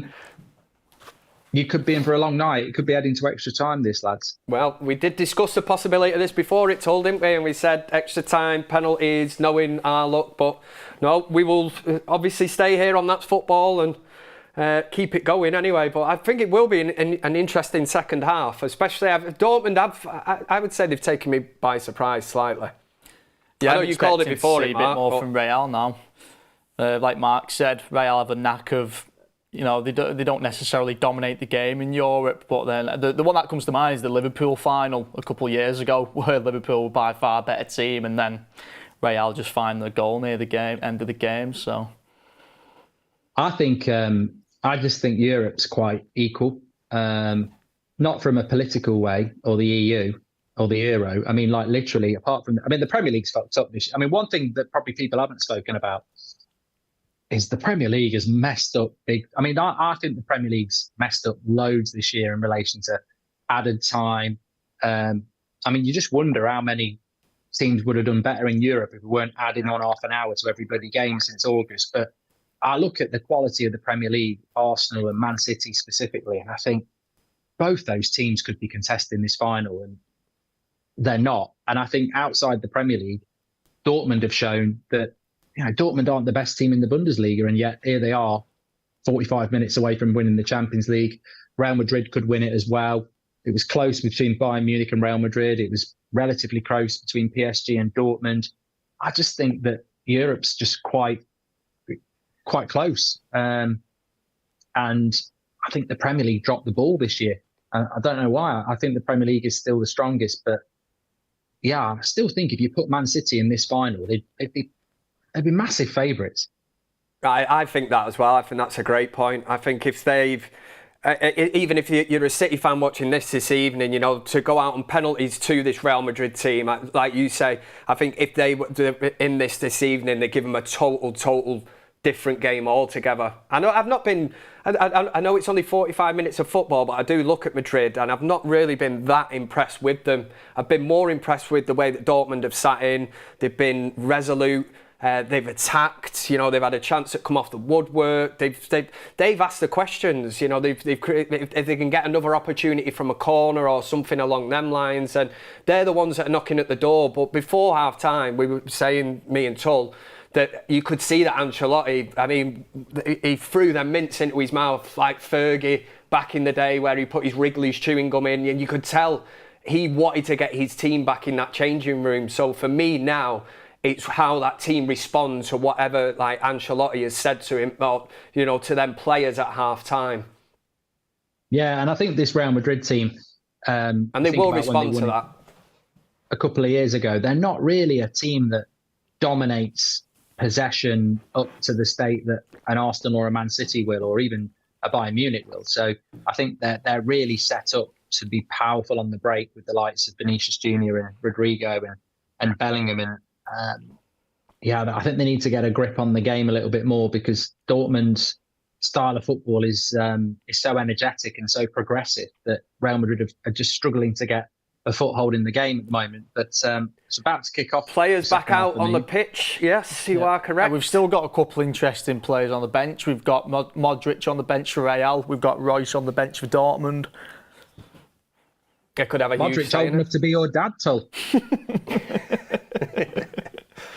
Yeah. I don't know how old the mum would be. I mean, he might be getting locked up, but Modric is probably about I think 16. He'd probably just about been able to do it, yeah. Let's hope the woman's over 16, because we don't want any like that. We don't want Modric being locked up, but interesting. Yeah. I don't know who the oldest player on the pitch is, actually. Could be Danny Carvajal, maybe. Yeah. Where are you up to there, Mark? The player, have you kicked off there, or? Yeah. All right, we've got the players back out on the pitch, so we've not even kicked off yet. So we're going to be behind again by the looks of it, slightly. But I'll stay with you for a few minutes just to see how it goes. But it's just Real Madrid at the moment, knocking it about. And I am being right. We've just kicked off this second now.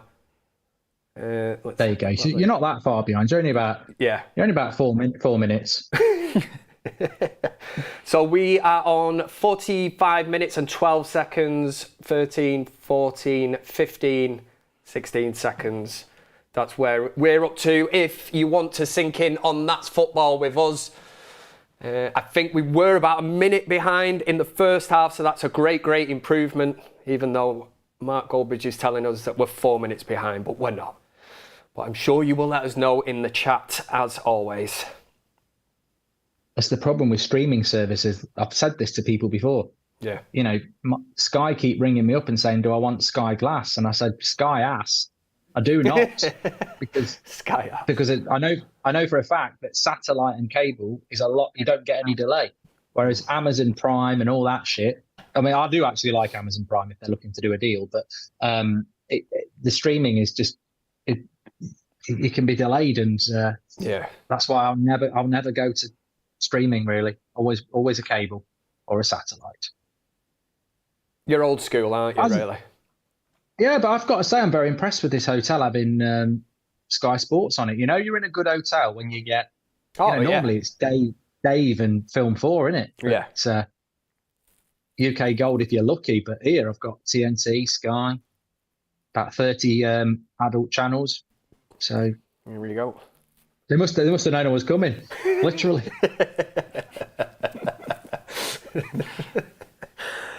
Oh God!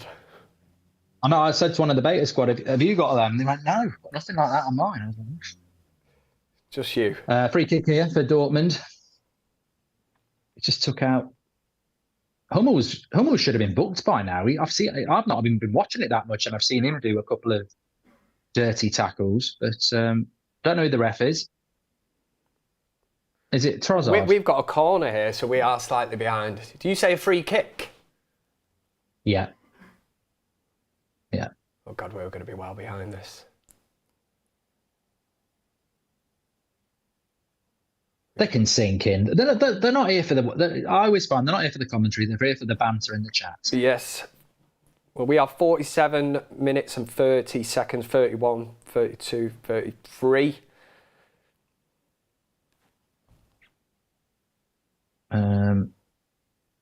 They haven't took the free kick yet. It's not a bad position for Toni Kroos. Looks all right to me. Oh, yeah, gone for a corner. So I'll shut up now because you've got to watch it. Yeah, it's his last game, isn't it, Toni Kroos for Real Madrid? Yeah, we mentioned that before. Kroos and Royce both. So we were saying like somebody is going to write the final kind of chapter in their club career for either Borussia Dortmund or Real Madrid this evening. Somebody will be going out. Is he in the German squad? Yes, I think that's why it said before it, wasn't it, that it's his last club. Yeah, still got club his game for them. internationals. Yeah, it's funny. I don't know how old he is, but once you retire, you can't come back. No. Well, Scholes Unless did. you're George Foreman. Yeah, or Paul Scholes. Oh, what an opportunity. Did you just witness that save before then, Mark? Yeah. Right. Well, we are, man. Then again, he might do a Goldbridge and come back in his late 40s, early 40s. Yeah, for anybody that's watching, we're in the studio, we're roughly about 30 seconds behind. But Madrid have definitely started the second half a bit better. Yeah, you can see Ancelotti on the sideline. He's obviously that's the point I was trying to make. At half time, he's clearly said something to them players to try and inspire them. He wouldn't have been happy on reflection of the first half and the way they played so open. It's just how these players now respond to that. It's football, though, is funny, isn't it? I mean, it does show up these anomalies in the sense of, I remember when Chelsea won it in, was it 2012? With Di Matteo. Yeah, and they were absolutely crap in the league, and they should have lost the final as well, and they somehow found a way to win it. Against Bayern Munich, wasn't it? Yeah, in Munich as well. One of the, to be fair to Chelsea, Drogba's header was very, very good. But and Robin missed a penalty in that? Or keeper saved it? Yeah, I think he did, yeah. And that was late on as well. I was watching a rerun of some of the finals in the build-up to it today. It's so depressing. Depressing as a United fan when you looked at that era. Obviously from '99, but 2008, then 2009 we played in Rome.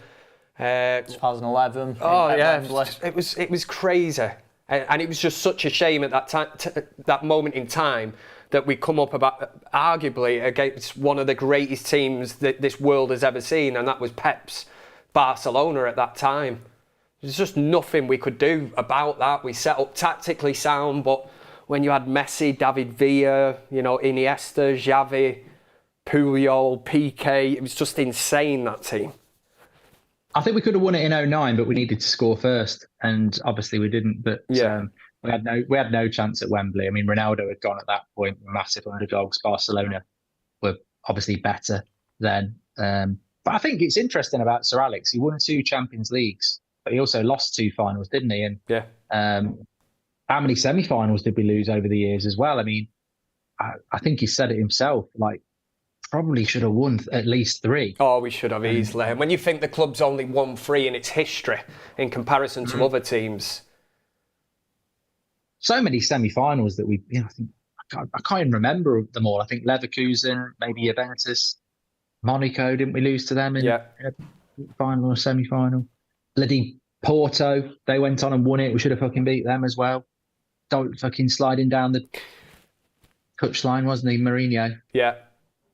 Oh, that was this dubious goal, but was it did we have one ruled out in that game, was it? Scholes? Yeah. Yeah, we should have won. We should have won more, really. We were having a debate before, Mark. Who would your midfield freebie for England in the summer? For me, it's easy. I'd go Rice, Bellingham, and Foden because it's a little bit more attacking. But no Mainu. It's Southgate. Even that, I think he'll go. I think might be a bit too attacking for him. Really, I think he'll go Rice and maybe Gallagher, and then put Bellingham ahead of him, and then put Foden on the wing. But I'd like to see us a little bit more attacking, really. Well, I think we played Rice, Bellingham, and Foden at. We played Henderson at the World Cup, didn't we? Henderson, you might be right, Mark, because Jordan Henderson managed to get his way in last World Cup, so you might be right with Gallagher. It's pretty like-for-like replacement for Henderson, isn't it? Yeah. Right, I'm going to pop off, lads. I've got a couple of bits to do, and then I'll pop on again a little bit later, if that's all right, especially if it goes extra time. Yes, thank you very much for joining us anyway. Cheers, pal. No worries, lads. Keep the super chats coming in. Subscribe. I've got a holiday to pay for. Please don't pay for it yourself. and I've got to get these lads an Uber as well. So super chats, come on. Yeah, I'm coming down now. Get the champagne in. See you later. See you later. Thank you very much. Cheers. Bye. Right, I will get through some super chats here whilst we have Mark on. Glenn C says, hey Kev, hope Ten Hag stays, but if not, wonder if he will get an exit interview on MUTV like Ollie. Long as he don't start crying because of Carrick. I do get that one, I get that. C Demp says, what's your opinion on Rashford / Saka future for England? Rashford, I wouldn't write Rashford off just yet. He's got the World Cup in a couple of years.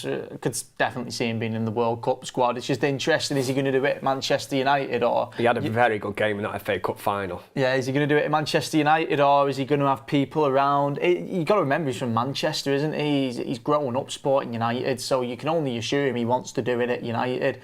But is he going to have people around him maybe telling him, let's move elsewhere, agent, family members, whatnot? Either way, I think Rashford can get back into the England squad.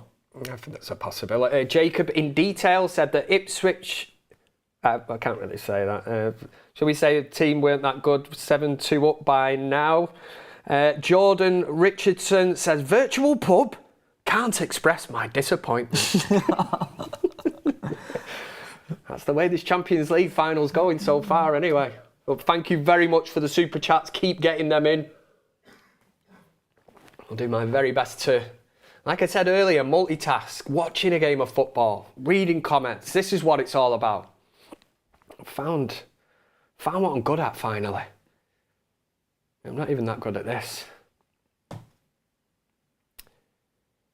Ruddy Rise 90 says United keep Benny McCarthy and sign Adeyemi. Huge lad 569.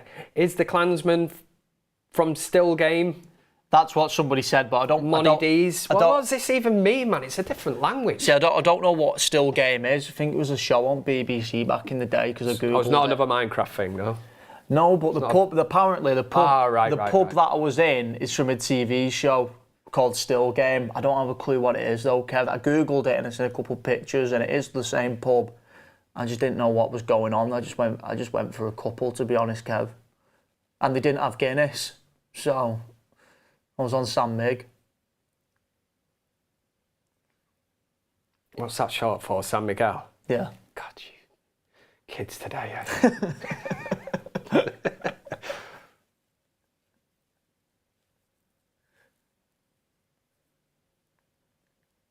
A lot more of the ball from Real.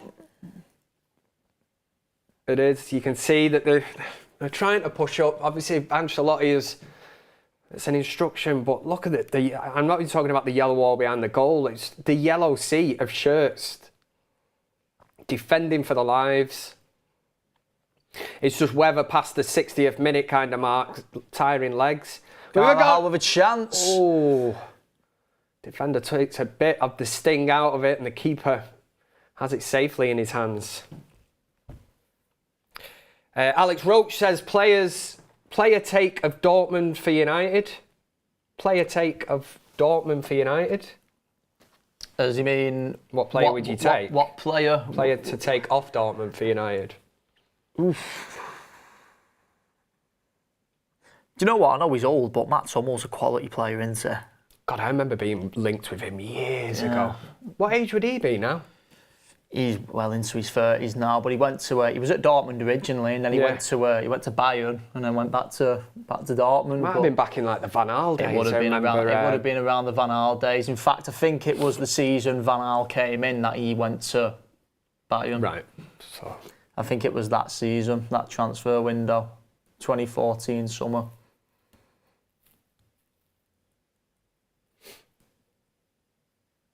You can see the press now from Real Madrid is far much higher up the pitch, isn't it? But Dortmund, in fairness to them, seem to be like just saying, come on then, come and have a go. Lee Burnham, thanks for the super chat, said Kev is a bloody national treasure. That's not what we're laughing at, it's the next one from, what is it, Danny on the gas? It probably is on the funny gas this evening. Says, how do you guys get Harvey Elliott on? That must be a killer blow, that. Mate, honest to God, right. So I get it online all the time. This is not a new thing. This is a thing, this, right? Right. But I couldn't believe it. I swear to God, this happened yesterday. It's come to fruition now. I was walking down the street yesterday on my way into... Where was I going? I can't even remember where I was going. It doesn't really matter where I was going. But there's a fella over the road from me pushing a pram. And I've acknowledged and I've looked at him and he's looking at me and I look back and he's still looking at me. And then he goes, mate, I thought you was Harvey Elliott for a second. And he stopped me and said, I thought you were Harvey Elliott. And I was like, no, it's not me, mate, but I get told all the time. So it's not even just online now, Kev. I'm getting it in. I'm getting it on the street. Bringing it out to the streets, real life. Yeah, not you didn't say virtual. You didn't say, I'll see you in that virtual bar later on and I'll... See you in the Klansman, mate. I was going to say with my joystick, but that sounds so wrong. It was joysticks when I was a kid, man. Joy pads now, are they? They'll be, won't they? Mouse and keyboard. Yeah. That is the first computer I had, actually. I'd probably show me age there, but... ZX Spectrum. Rubber keys, the What's fancy that? one. Oh, wow. What a beast in gaming that thing was. You won't probably remember cassettes, will you? No. You had to put a cassette in this bad boy and load up the game. You had to wait for the picture to go, and it loaded on the screen. Hours of my life lost waiting for games to load. Now it's just bang, you're in, aren't you? Playing against Big Dave down, on Knobhead Street down the road. You don't even know who you're playing with or against. Then it was back, you had to get your mates round to play a game in the same room with you. That's all changed now, like, but...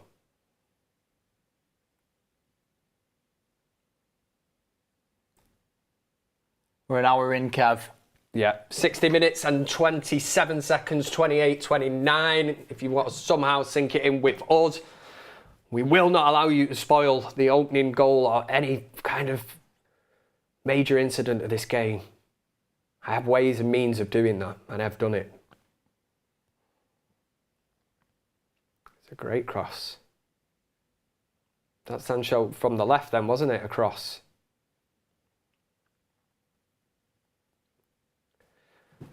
And Dortmund have just stepped this up slightly now. I'm dying to see Marco Reus get on the pitch. Dortmund have obviously said, all right. And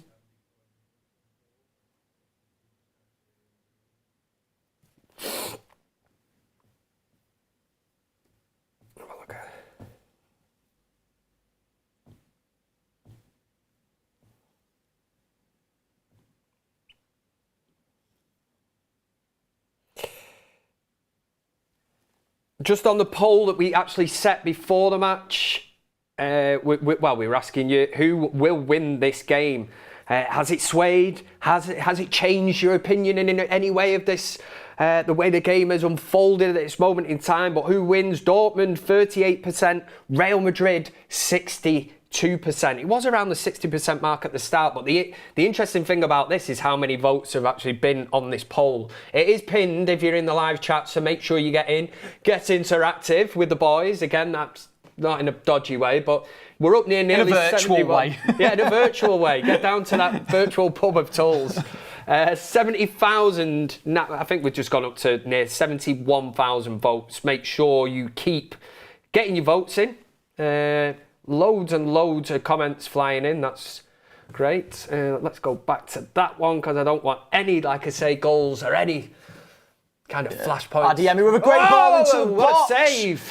And Fulkrug with another chance. That will tell you how far we are behind, because if you're watching it and you already knew that Thibaut Courtois was saving that, we've only just seen it, so that's how we want to react to it here on That's Football. Yeah, what a cross from Adeyemi. It was. It's another question asked, but Borussia Dortmund being resilient. What a word that is. I like, no. But they are knocking at the door. They are asking questions. That could be the super chat of the evening so far now. How do you get Harvey Elliott? I know you're not happy with that, mate, but... I was expecting it, mate. I'm sure you've heard worse in your virtual pub.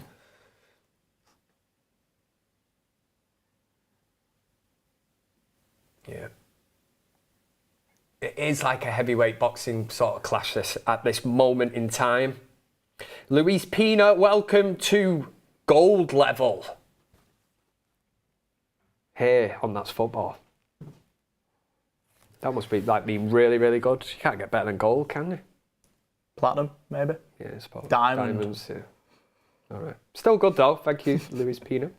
Vinicius has just skinned his man on the wing, but it's gone through corner.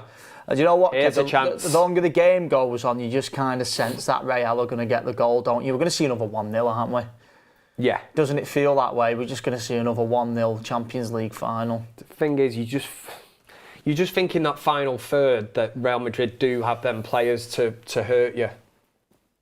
It's that moment of quality, isn't it? Yeah.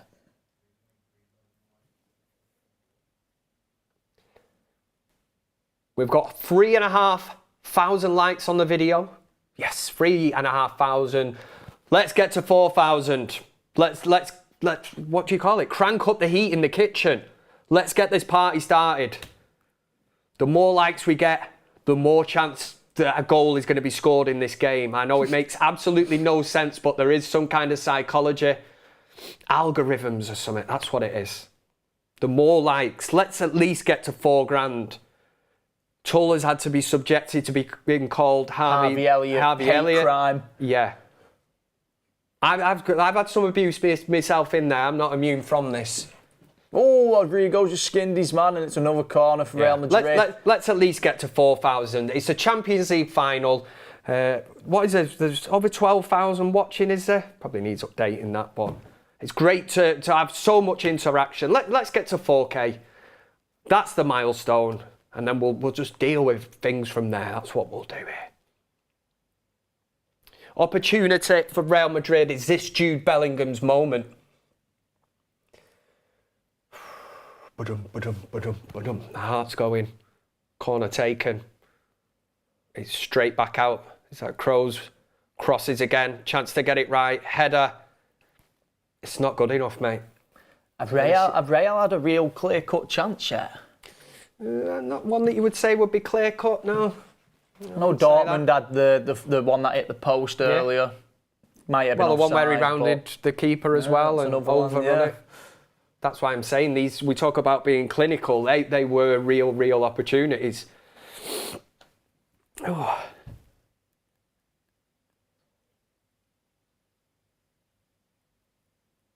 Andrew. Adeyemi with a great run here, Kev, but he's gone into no man's land. I'm just double proofreading the surname of this one because I didn't want to say it, but I'm going to... Andrew Yukum. Have I said it? Oh, you shit house. Right, so do United get any financial benefits from Dortmund winning? Not that I'm aware of. Well, they will from Sancho, won't they? Well, they're good, yeah. They had something wrote into his clause because didn't they get a certain amount because he made the final, and then I think if they actually win the trophy, I'm not 100% sure. The biggest financial benefit they'll get is when they sell him, mate, and the price goes up. They can get back for him, yeah. But at the same time, you're looking at a performance and the way he's supposedly performed in this team. If Dortmund do want him, there's a deal to be had, but they won't be daft at the same time. They'll know that. Well, if Ten Hag stays at United, then Sancho, he's not going to back down, is he? He's not going to say sorry. No chance.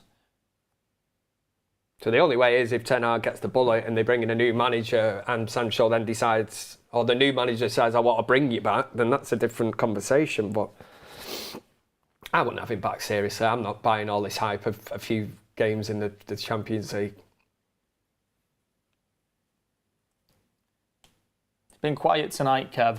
Yeah. It's been all about Dortmund. I'm sure we'll use the ball well and defensively. I will give him that.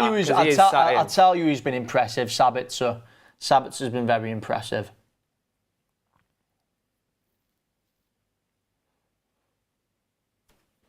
I'm impressed with the way Dortmund's midfield three's held up. Sabitzer, Brandt and Emre Can in particular. I mean, what is he doing in the Champions League final? Yeah. Oh, won't find the path. Bellingham's overplayed it slightly. I've just been told that surname from before, and thank you very much, Andrew. I'll just call you from now, or Andy. He said that the surname's actually Turkish, so it's pronounced Ochum. So not Yukum, like I said before. But So you've done yourself, Kev. I kind of did myself. It was just my... Oh, went on keeper there. didn't know where that was going. Bellingham, nearly a chance. Yeah, I just did myself, big time. Just shows you how my head is wired up. That I'm kind of... But you've got to admire that. You know, I was trying to look at this and just thinking of the viewers. Ochum. Keep that in there for next time. Or just call him Andy. That was a big chance. Yeah, the football. Jude Bellingham got something on it. An haircut. They are knocking at the door. This has been a little bit of the downfall in the evening, especially now. We're in the 69th minute, 19 seconds, 20 seconds, 21 seconds. Tired legs. Again. Been very lively this second half, Adeyemi. Will we start seeing the Here's coaches Jadon making Sancho. What can he do? big changes to be made that could be made in this game? Fresh legs. Look at that from Emre Can. I mean, have I underestimated Emre Can here, or does he always do this?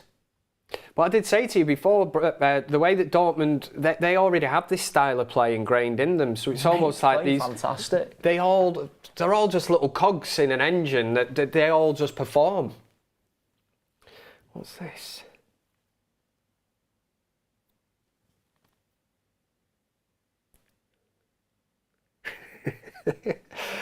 Oh, God. It really, it's 9:30, it's 32 minutes past 9. Full flow. Yeah, I can see the way this comment section's going now, and because I wasn't even getting caught out before from Andy. I just totally overthought it. Said you come when it's Ochum. It's like I say, it's in there now. It's like a... But now I've got some other smart ass trying to catch me out, and I can see that. It's almost like a PTSD response, isn't it, Kev? Yeah. Can't trust anybody these days. Here we go. Here's Marco Reus. There we go. I was just talking about that. Very interested to see who he comes on for here, though. I know we used to play on the wing back in the day. Fulkrug's down. You can't take Adeyemi off. He's been the most lively player. Wow. He just took ball to the face. Yeah. Have it. I don't know about changing the midfield. I mean, could we see Jadon Sancho get subbed off here, maybe? Ooh.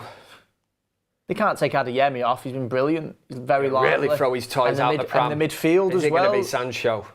Imagine him. No, it's Fulkrug, isn't it? He'll be like, I'm going back to United. Is it Fulkrug? Oh no, it's Adeyemi. I'm shocked. Doesn't look happy. That is his evening over. Oh, I'm shocked about that. I thought he'd been brilliant second half. Good round of applause from the travelling Dortmund fans for him. Yeah, I have to say, I'm a bit surprised at the sub, Kev. I thought he's been the most lively player in the second half. Can we get a winner within the 90 minutes? I think he knows it as well. He doesn't look happy at all. But you wouldn't be. What? Marco Reus is Marco Reus, isn't it? Yeah. You're going to bring him on. You want him in his preferred position. Well, they've actually shifted Jadon Sancho out over to the left, everybody. Yeah. Looks like Julian Brandt's moved over to the right, which means Marco Reus is going to be playing in the middle. Oh.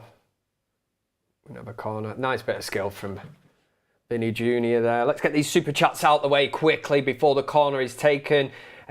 Dairy75 says, just got here, it's good of Liverpool to lend us Harvey Elliott for the watch-along. You're in for it now, this rest of the night. Glenn C says, Mark called Elliott the Prem during the Cup game. Ha! The Perm, maybe. The Perm, sorry, the Prem. Yeah.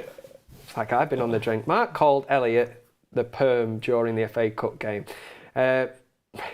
Premium... I'm not reading the start of it. I refuse to. He said, let's go BVB. I'll read that and then we come at the end. I don't mind reading that. It's the start. I'm not being caught out, I tell you. Stephen Statham says, do you think Ten Hag made mistake bringing Anana? Oh, it's a goal! It's Danny Carvajal. We have lift off. This is what they do, Tull. At the Dortmund you said end it as well. You just is it going to be their night it's the longer again? it goes on, mate. The longer it whipped goes in, on. Back post header, Carvajal. Oh, look at the scenes. Look at the limbs here at Wembley Stadium. The Madrid fans sensing a 15th Champions League title. Soak it up, soak it up. Look what it means to the fans. Will 14 become 15 this evening?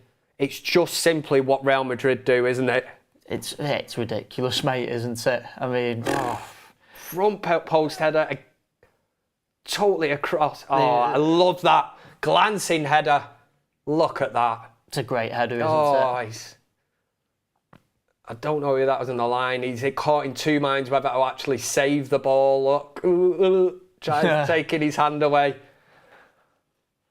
Because if that would have been handball, you know it's a penalty, a red card, and that could change the complexity of the game massively. But if you're just joining us, we do have lift-off finally. We've got the first goal of the evening here. We just missed Stephen's super chat as well, didn't we, about Onana? The goal just went in as we were trying to read that just as I glanced up and went, wow! And we're back. Hopefully Dortmund can get a goal there. Well, it opens it up now. They know exactly what they have to do. They certainly can't. They're not going to be... Well, they're going to have to go for it. And that's what makes it interesting, because you know for a fact Real Madrid on the counter-attack will absolutely lap this up. This is what they do. You can see the way they're sat in now.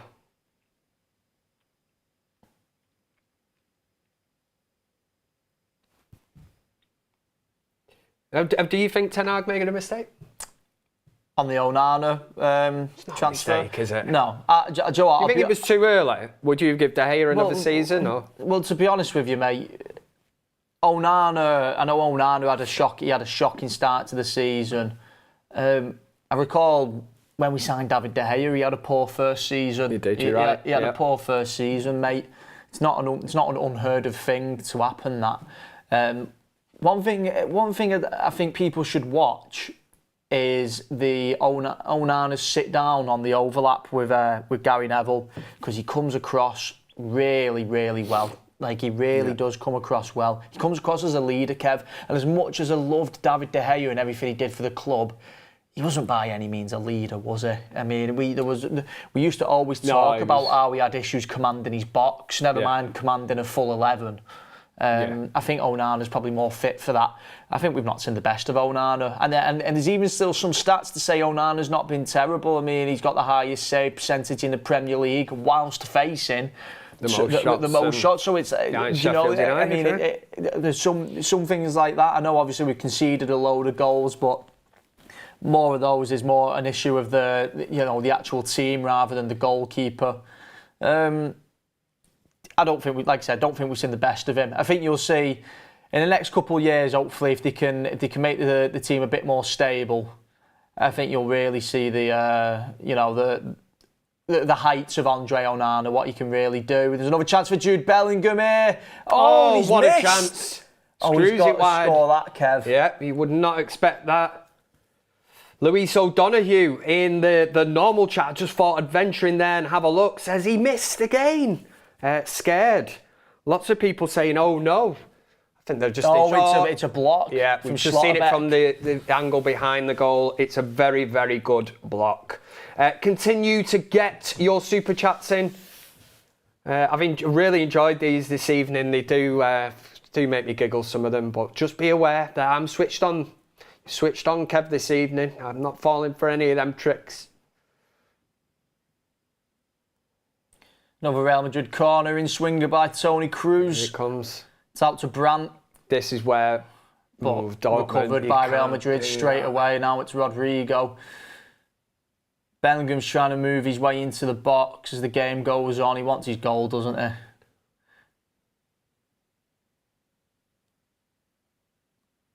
And Dortmund just can't get into this game now. I mean, what we were speaking about all game about Dortmund's team shape, it's gone out the window, Kev. Oh, discipline. It's a reckless challenge on the end of the box. Is that Matt Hummels? He's getting his yellow card that Goldbridge's been asking for. Yeah, and this, what what a great place for a free kick this is. Some might argue for a free kick specialist a bit too close, where they try to get it up and over the wall. Yeah, they've got to get it absolutely bang on, haven't they?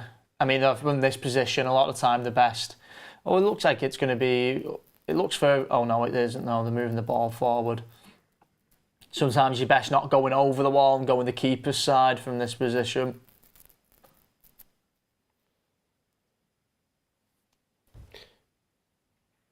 Got another... We're just going to wait to see this free kick. We've got a new poll in the chat.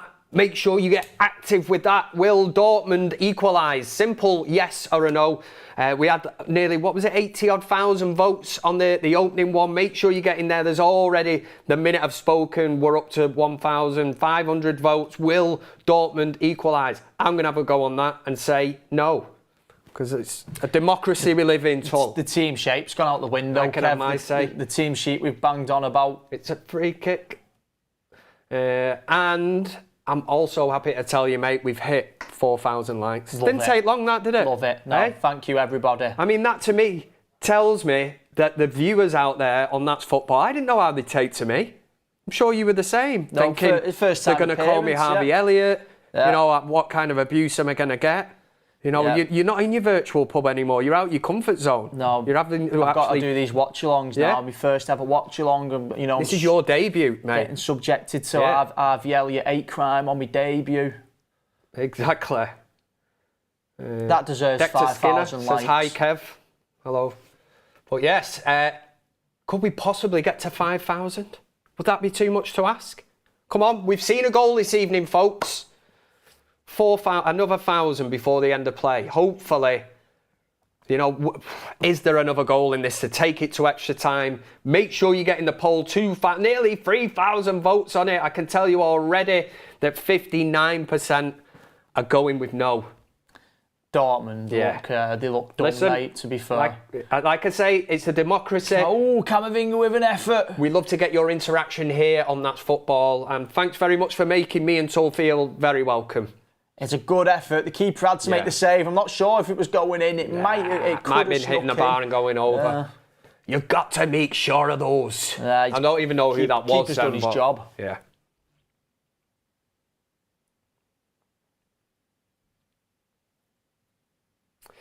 Right, corner for Real Madrid. Can they put the game to bed? No doubt a second goal would end this game. I would see no way back. I think, to be honest, Kev, the only chance I see Dortmund getting a goal is off a counter-attack. It's a good delivery. Oh, it's a great save. It was nearly a carbon copy of the first goal. Wow, that same header, front post, trying to go across the keeper, except the keeper makes a fantastic save. He switched on this time. Ooh, it was exactly this time. Brilliant save. That was a bit of a Chicharito header, that one, It was. Kev. Yeah, he used to love them, didn't he? Off the back of the head, That's it, yeah. I remember seeing him score a goal. Was it in the Community Shield where he actually fell over, he kicked the ball into his own face and it went in? What a guy he was. I actually remember that one. Chicharito, Javier Hernandez. He still scored goals when he went to Real Madrid as well. Little P. Oh, it's a sloppy pass. Vinicius is in Big here. Big chance. And it's 2-0. It should be enough to see Real Madrid take home their 15th Champions League title. I don't know what that dance is all about, but... Oh, wait, why does Toni Kroos not look happy? We're just waiting. There did seem to be a delay. Obviously, we can't hear what's got... No, there is no check on VAR for this one. Vinicius Junior. Little Vinny Junior. The Dortmund fans have their heads in their hands. It does look like, unless we can see one of the best Champions League final comebacks, it just has not been their day. Everything, as always, has gone with Real Madrid, but you make your own luck in this game. And if you're going to play a pass like that, you can't expect... I said in the first half, you're going to be clinical. Dortmund weren't that. They had 2 great chances. Yeah, and do you know what? In the second half, Real Madrid have just took their chances. Dortmund set up great. They actually set up right. It's just as soon as that first goal went in, that was the whole team shape we spoke about all game. It just didn't exist anymore. No. Like, I mean, we were speaking about before, Kev, how Dortmund didn't look in a hurry. When Real had the ball, they wasn't interested in going and pressing them. They were happy to sit in the shape. As soon as they went 1-0 down, that was it. Yeah. Everyone's pressing. There's no midfield anymore. You've got your back line, and then the rest of the players are chasing the ball. So, but that's what you said, didn't you, as well? You said you just fear that if Real Madrid get in front, they will win the game. Yeah, and it feels inevitable with Madrid, doesn't it? Yeah. It's just what they do. Phonics says, do you think DVDs will make a comeback? Do you know what a DVD is? Not yet. I do know what a DVD is, mate. I've seen a few in my time. Maybe when I was a little bit younger, can just about remember what a DVD is. I don't think they'll make a comeback in my time. Did you used to have the same guy who'd come around the pub? Not the virtual pub that sold dodgy DVDs. The real pub. Yeah, the real pub. What's that? Which guy? Just he was called... I don't want to give his name out. He might, you know what I mean, for legal reasons and whatever. But they were dodgy DVDs. Oh yeah, not legit. The wallet. We had the wallet. Yeah. The big DVD. You want to buy DVD? The big DVD wallet. Yeah. Yeah. Not that I ever bought one. Obviously, I'm just throwing it out there. Of course not. But they were on offer if you were there. You know, he'd come round with his little bag. It was like £5 for £1 as well. It was a bargain, really. Right. Again, I did not buy one. I'm just saying, if you wanted to, it's certainly a good offer, but it's against the law. Don't do it. Is Toni Kroos going off? He is. And that's Toni Kroos' Real Madrid career. Wow. What a game. What a Ancelotti knows to remove him. He gets give him the his endorsement, ovation, the love of the Madrid fans in his final game. And potentially in about, well, depending with injury time, we've got 5 minutes of normal time left. Could be lifting Real Madrid's 15th Champions League title, which in itself sounds absolutely crazy. When you think of other clubs, you know, and what they've won, how many in their history, Real Madrid are just out on their own. As they'd say up north, different gravy. That's what they are. Yeah, you did fear for them once. Dortmund's game plan obviously was to sit in and be compact, but once Real Madrid got that first goal, it changed the complex of the game for Dortmund, didn't it? It meant that they had to come out and had to equalise, and Real Madrid just hit them. But an awful mistake from Dortmund trying to play out from the back. Yeah, I mean, it's your classic tale in football of not taking your chances, mate.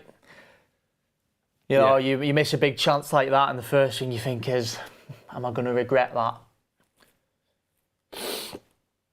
And that's exactly what's happened here. By the way, Jude Bellingham looks like he's going to be a Champions League winner and La Liga winner in his first season as a Real Madrid player. And then he's going to go to the Euros with England. I mean, he really is making a solid case for the Ballon d'Or here, isn't he? We've spoken about him before the game. He's an obvious choice. He's off. I'm sure he's off. I don't know. Yeah, he's off. Oh, that would have been interesting. That would have been squeaky bum time. That could have been 99 all over. The comeback kings. Oh.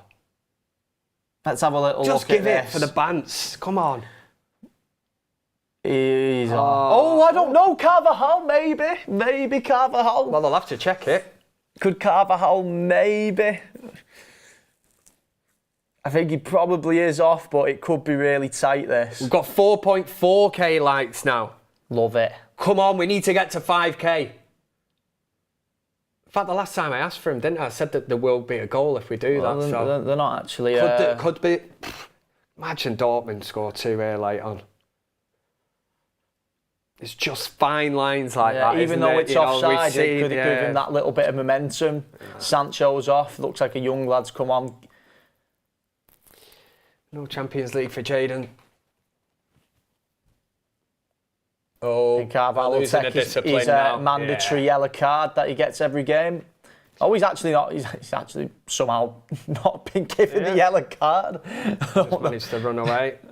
There's a very upset-looking Jadon Sancho. He is now off the pitch, walking behind the goal, probably getting dogs abuse from all the Real Madrid fans. I think, yeah, it is that side that the Madrid fans are, but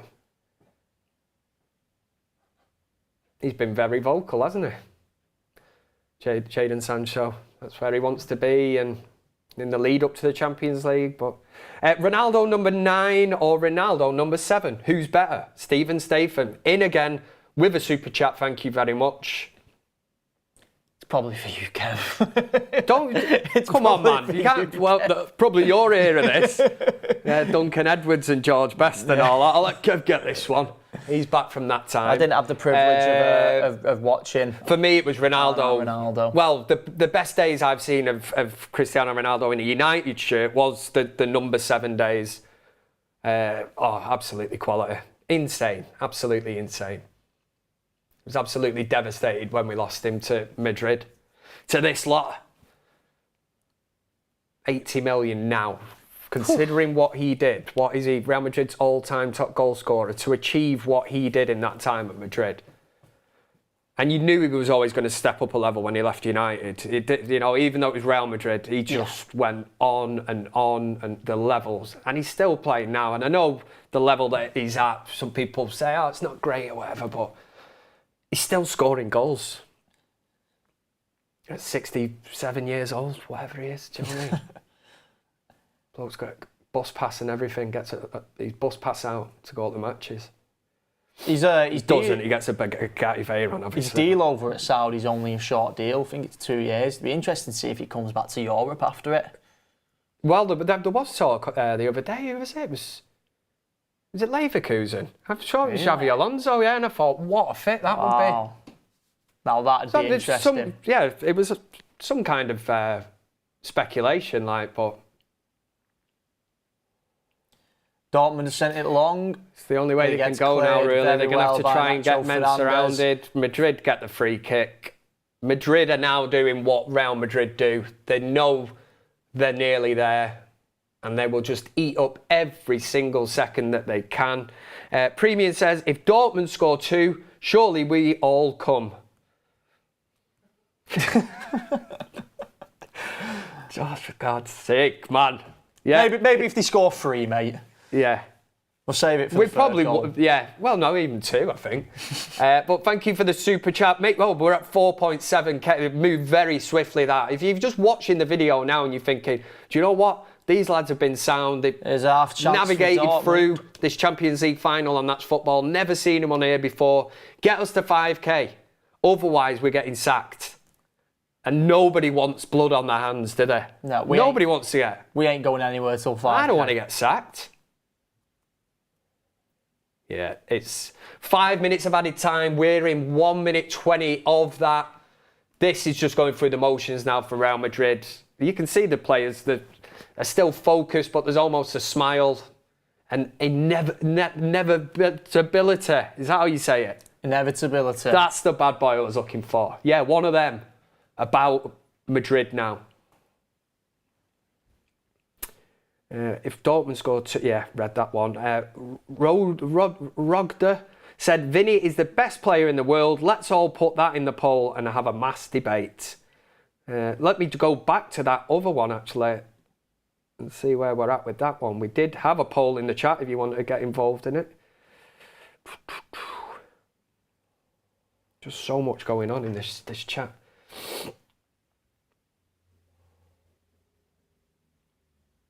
Dortmund are throwing the kitchen sink at it here. They might get an half chance, then it gets cleared by Rudiger. Yeah. And the visuals, you can see the match stats are now up on the screen as well. It tells you possession, which has been fairly even. But they're there for your pleasure here on That's Football. It's a dink over the top. Dortmund, you can see it in the legs. It's one pump down the field. This is just what Madrid do, isn't it? I mean, look at that.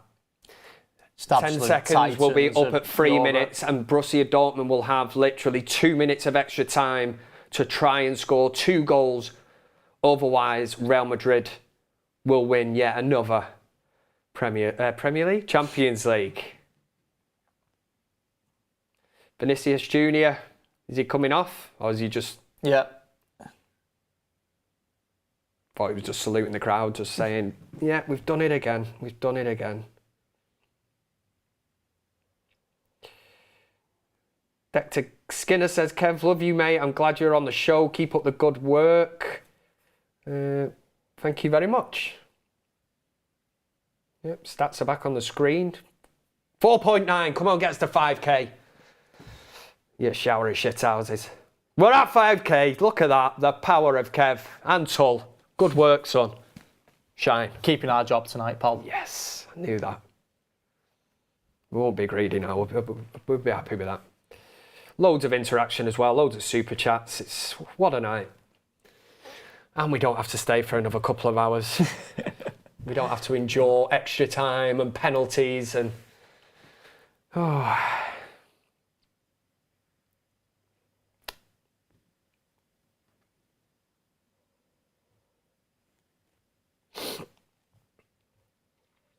Make sure you stay live with us here on That's Football. We are going to stay live for the trophy lift. That'll be interesting if Dortmund can get something from the free kick. Can they? What a ball. Oh, ooh, is that a corner? It's gone for a corner. I mean, we're getting right to the end of the game though now. Even if Dortmund were to get a goal, it's going to be too late, isn't it? Yeah, they're drinking in the last chance saloon here. This is the last throw of the dice.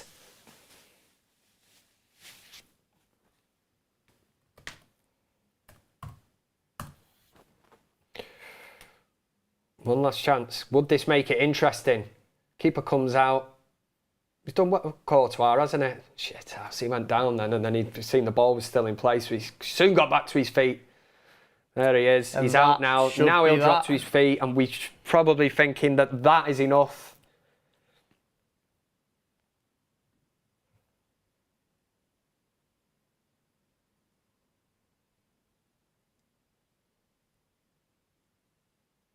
Jude Bellingham, an emotional moment for the young Englishman. That's it. It's final whistle at Wembley. Tony Kroos is hugged. What? 15 times. Real Madrid win the Champions League for a record 15th time. Carlo Ancelotti just continues to win. 2-0 on the night against Dortmund. And Dortmund, they did huff, they did puff. They just couldn't blow Real Madrid down. Yeah, ridiculous. Is that 6 times in the last 10 years now for Real? I mean... It's ridiculous, That man. is insane. What a team. And the way that they are able to continue to break teams up. You know, you see other teams mess ass around for so long, not replacing them at the right time, and they're clinical in their decisions. They identify players, they know that they're coming to the end of their career. You know, even at United, we bought a Casemiro. You know, they obviously seen it in them, and they're looking to the future. They're bringing in youthful players that are going to be there for the next 10 years or so. They make that decision, and it pays off because the proof is in the pudding. They've won La Liga, they've just won a 15th Champions League title. 15. Honestly, let it sink in.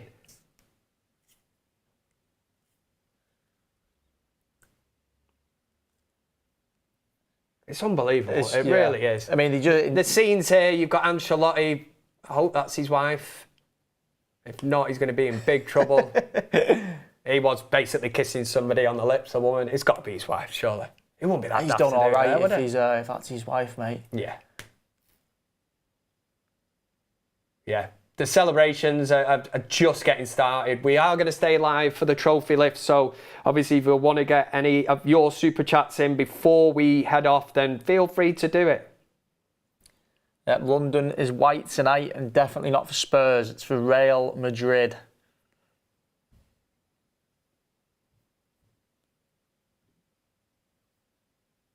Did I say Premier League before?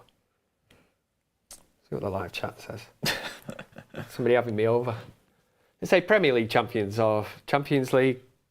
I don't know. It's the Champions League anyway. Come on, we all know this. Somebody said Premier League, unless it means somebody else. But yeah, the chat is alive with people. There's over 10,000 people in the chat. It's great. Hala Madrid says Daraz Khan. Vamos Madrid, says Dennis Homburg. Yeah, I think if Borussia Dortmund, they just didn't have enough. It sounds really harsh to say it. Yeah, I mean, Madrid just know how to do this. Yeah, there's this thing with Madrid as well where it's. There's words you can use for it, aura, or just like a presence about the entire club. It's where it's like every time someone goes head to head with Madrid, it's like you've lost. It's like a psychological thing, isn't it, as well? Yeah, I mean, especially when you're at the Bernabeu. I think they just look sometimes teams and think because of their past, the great past, and that's why a lot of players go to that club, isn't it? Because they look and they think their chances of probably winning a Champions League trophy, like Jude Bellingham. He's gone there in his first season, wham bam, thank you man, La Liga and this, and we're talking about it before. We're just looking at the pictures of Jude Bellingham, almost in tears. 20 years old, the rise to fame of him coming from Birmingham, played for Dortmund obviously, so it would have pulled at the heartstrings for him today, wouldn't it? He's playing against his former club, the club that he went to, and they allowed him to develop, play Champions League football. He is in tears. Yeah, he's going to have some phenomenal There's his brother in the crowd as well, but it's ridiculous, isn't it? Because this is the start. Well, you say it's the start of great things. You know how good he is. Yeah, this is going to be more than greatness, this game. This is going to be historical. Like I said, he's going to make an argument for one of the best of all time if he keeps going this way, mate. And from an English perspective, you want a Jude Bellingham going to them Euros on an absolute high like that. Imagine the lift that he'll get now. Oh, it is good. We're just looking at the pictures. You've got Ancelotti with Tony Kroos. Emotional moment for him this evening as it's his last game for Real Madrid. Embracing Carvajal. And Ancelotti just continues to do it, doesn't he? There's our old... We've got Sabitzer in absolute tears. And it's just a horrible, horrible game to lose this. I have experienced it many a times. I've also had the experience of winning it, which is absolutely great. Premium said, Madrid won, sad, wanted Borussia Dortmund, but I still came. Oh, God. Honestly. Super chats. The gang that has been in the chat this evening, the finest of fair play to every single one of you, has been... It's cheered me right up. But the scenes here at Wembley. Real Madrid Champions League winners. Again. Only 15 they've won. We will stay live for the trophy lift, as we said. But Borussia Dortmund, their players clearly not going to be happy. But they've not even gone up to get their... kind of runners-up medals yet, but Jude Bellingham is being interviewed at this moment in time. We can't hear what he's saying, but you can tell he just strikes you as somebody who just takes it all in the stride, doesn't he? Yeah, an absolute mentality monster, as I would describe him. Generational talent, without a shadow of a doubt. I mean, like I said before, he's the next best English thing since Wayne Rooney, and I mean, the way he's going to surpass Wayne Rooney, mate. But if he stays at that club as well, what he's going to win. That takes some doing. Yeah. Aaron Morehouse says, can we just take a minute to think Mbappe next year? Oh, a great one. Yeah. You throw him in the mix now as well. Mbappe's going there now. Wow. Yeah. What a great super chat, Aaron. Well done, mate. Because I hadn't even thought of that. Yeah. I know he's not 100% officially kind of said where he's going. I think we all know deep down that club will be Real Madrid, but yeah. And he's a player that spent a lot of his career at PSG. These players aspire, apart from the World Cup level, they aspire to be winning a Champions League trophy, being competitive, in their respected domestic league. But this is just it's just a different level. And yes, Aaron, like you said, you throw Mbappe into the mix now. They can only get stronger. They can only get scarier. Somebody's got to make way. I mean, there's going to be a player in that team who started 90% of the league games and Champions League games and won both trophies, and now they're going to have to make way for Kylian Mbappe. You'd feel hard done by. It's interesting because on that side you got Vinicius. You've got Vinicius. You would have thought that. Is that not Mbappe's kind of territory? Unless you've got Vinicius and Rodrigo on your wings, and there was this talk about Rodrigo being the one to make way, and he's made some comment about Man City being the greatest team in Europe, which, I mean, you can imagine with Real Madrid fans, it didn't go down well. You know what them lot are like. I mean, could Mbappe end up playing up top as the striker for Real Madrid? It's a possibility, isn't it? Could it be that? Bellingham in behind. It's frightening. That's the stuff of. That's kind of FIFA football manager kind of, where you assemble a kind of team I like mean, that. if you think about it, you're going to have to change the system because they're not really playing with a striker. They're just playing Bellingham in the, as a further forward, and then you've got Vinicius and Rodrigo. So are they going to change the system to fit? I mean, maybe Mbappe's not necessarily 100% going to work. I know it's Kylian Mbappe, but could we see a situation where you throw him in and it's almost too many chefs in the kitchen, if you know what I'm trying to say? Yeah. Upset the apple cart, as they say. Yeah, exactly. Yeah, maybe we could see a situation like that. I'm sure the chat's probably going, it's Kylian, it's Mbappe, no chance. But you never know with these things. Any team in the world would take him in the right mind. I'm sure Ancelotti will have some kind of a plan, because you certainly won't sign a player like that. And if you do, you're going to ask him his preferred position, and he's going to play it. So is there going to be some kind of mix-up? But we're just seeing great scenes here of Jude Bellingham basically hugging Ancelotti. It's great scenes. Well, especially if you're a Real Madrid fan. But like I said, I wasn't really bothered coming into this who was going to win. No, it was just nice to watch a high-quality game of football, wasn't it? And to get it done in the 90 minutes. Yes. Got homes to go to. Some of us have got virtual pubs to go and play in. We've got boxing to watch, people. Oh yeah, boxing, Wilder as well. It's all going on. We've got Wilder and Big Bang Zhang. Big Bang who? Big Bang Zhang. Right, that's a mouthful. Zhang, mate. Yeah. Big Bang. Should have done a watch along for that. We should have just camped out in the studio I'll tell you something, Kev. It's going to be a slugfest. Yeah. Yep. I mean, in terms of boxing quality, they're not the best, but they can throw a punch, mate. Well, put it stay up for that. I think after the day I've had, glass of red. Yeah. Have a look at that. Do you know what I mean? We've taken a bit of a bashing in some of the comments, and I'm only joking as well. I've done this long enough. Glass of red to wash down the 60-pack of ale this week. Yeah, I know. I should be really giving it a bit of a break, but I get giddy. I'll go home to it's any excuse. I'll be like, Real Madrid's just won the Champions League. The Euro starts in 2 weeks. There you go. You got to gear up for that, mate. Yeah. No, back to the gym tomorrow. We'll see. Rogda, the virtual gym. Backwards cat. Yeah. Backwards cat lad was good, but would have preferred the real Harvey Elliott. Let's have a mass debate, Kev. ×2. Can the real Harvey Elliott please stand up? Yeah. No, do you know what? I'd never even seen that until this evening. The fella who bumped into his street yesterday, seen it, pushing his pram. That baby nearly went into the road. He couldn't get his eyes off me, mate. He was convinced it was Harvey Elliott. It's him. He's on, it's Harvey Elliott in St Helens. What's he doing? Right, so at this moment in time, we are getting ready for the trophy lift. We've got a hell of a lot of love for Jude Bellingham on the pitch. A lot of people want, obviously, to ask him questions, get interviews, photographs. It's just a lovely looking trophy, the Champions League trophy as well. The prestige that it has behind it as well. Yeah. It is a great trophy to win. I'm just glad Man City didn't win it again this season. I don't mind Real Madrid winning it, because I don't really know any Real Madrid fans. They won't mind me, like that lot did last year.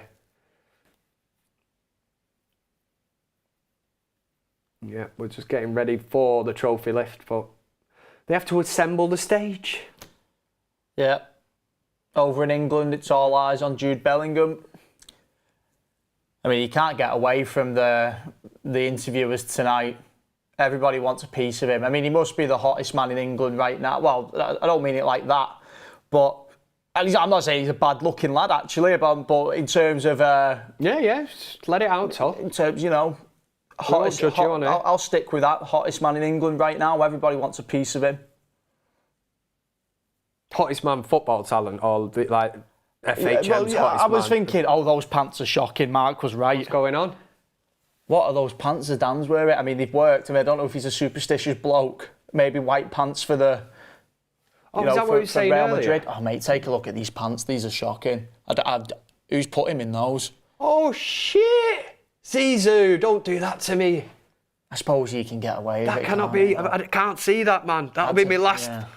I've got to think of all the good football memories I've seen of Zizou. It cannot be the lasting memory in my head. Is he gone? He's gone. See, it's in there now. Do you know when you look at a light and a really bright light and you close your eyes and you can still see the glow? That's what it is. I've just now, had that actually, with his pants. We can't have that, mate. Absolute legend. He's probably at that point of his marriage relationship where she probably went, hey, Zizou, put on the white pants tonight. And he thought, this is a great idea. When in theory, we're all looking and going, what are them? But listen, look at the way that Real Madrid team are looking at Zinedine Zidane, who's no stranger to this competition either, winning it as a player, winning it as a manager with Real Madrid. Yeah. The referee's getting a standing ovation. I thought it was all right. As far as a refereeing performance goes. Yeah, they let the game go on as much as they could. I mean, there was a little period in the first half where he gave out about 3 yellow cards in 10 minutes. No way did they get a gold medal for that. It's not bad. Maybe he should be a referee, Kev. Shit, I said that earlier where it said be a referee, and I said he'd want to be a referee. They've got more Champions League medals than we have. Yeah. Well, then, what was it? The 2 linesmen and the referee have now got more like Champions League medals than like certain City players. Well, they have, yeah. And they just officiated the game. They had no I suppose they could have had an outcome on it, but that's a debate for another day. I certainly don't want to say that the officials are dodgy. We would not say that on That's Football. That horrible point now of you've got the Real Madrid players stood, obviously giving a kind of guard of honour to the Dortmund players. It's just a horrible situation to be in that. But it's how you react to something like that. You do hear psychology football-wise, Fergie or Sir Alex Ferguson made players, once we'd lost the league, would make the team do that because he said, remember how you felt that day and take that with you. It's so true. And I don't think at all, mate, that any of the Dortmund players or the managers painted themselves in a bad light. The performance for 70 minutes of the game, mate, they were in there.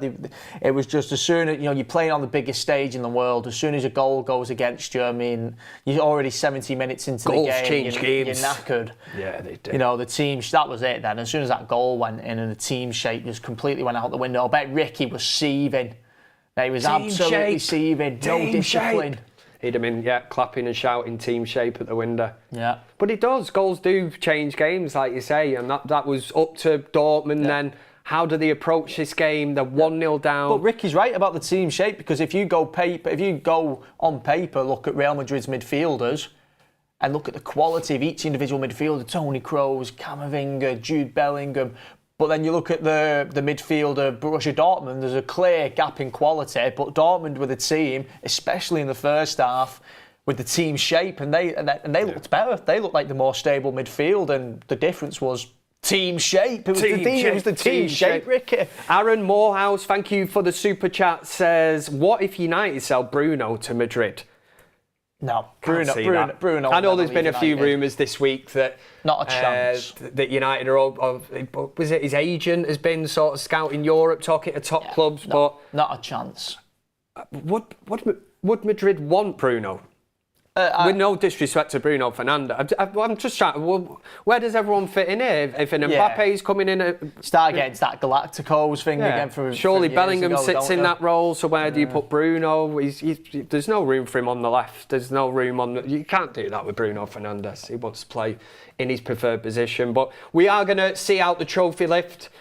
We've still got a good few watching. 5.4k likes as well. I will raise my glass of water to the lot of you. Thank you very much.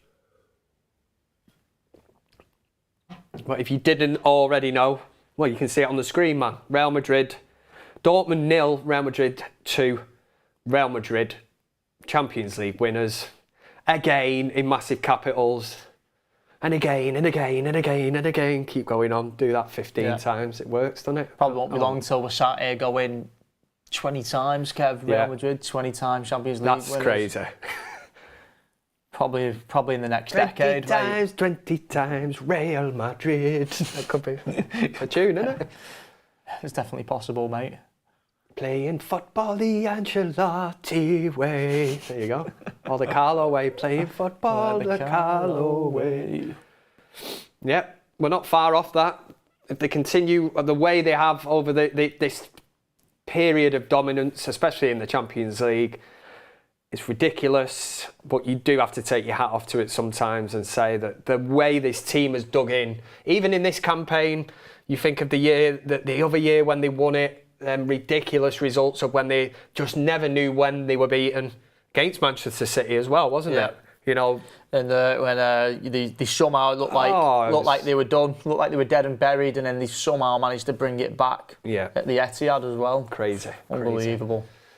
But yeah, players all going up, getting their gold medals. I mean, even in the semi-final, mate. I mean, it looked like it was all Bayern's in the semi-final, and then there was one mistake from Neuer. They capitalised on it, and that's it. Just fine margins in it at this level, and this is the highest level of football as well. Yeah, it just always feels that way with Madrid, though. Like you said, it just feels inevitable with them, just as a club, just as a franchise. There's just this thing about them, this prestige, this aura.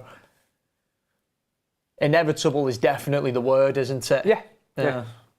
And here's the moment. As the Champions League trophy.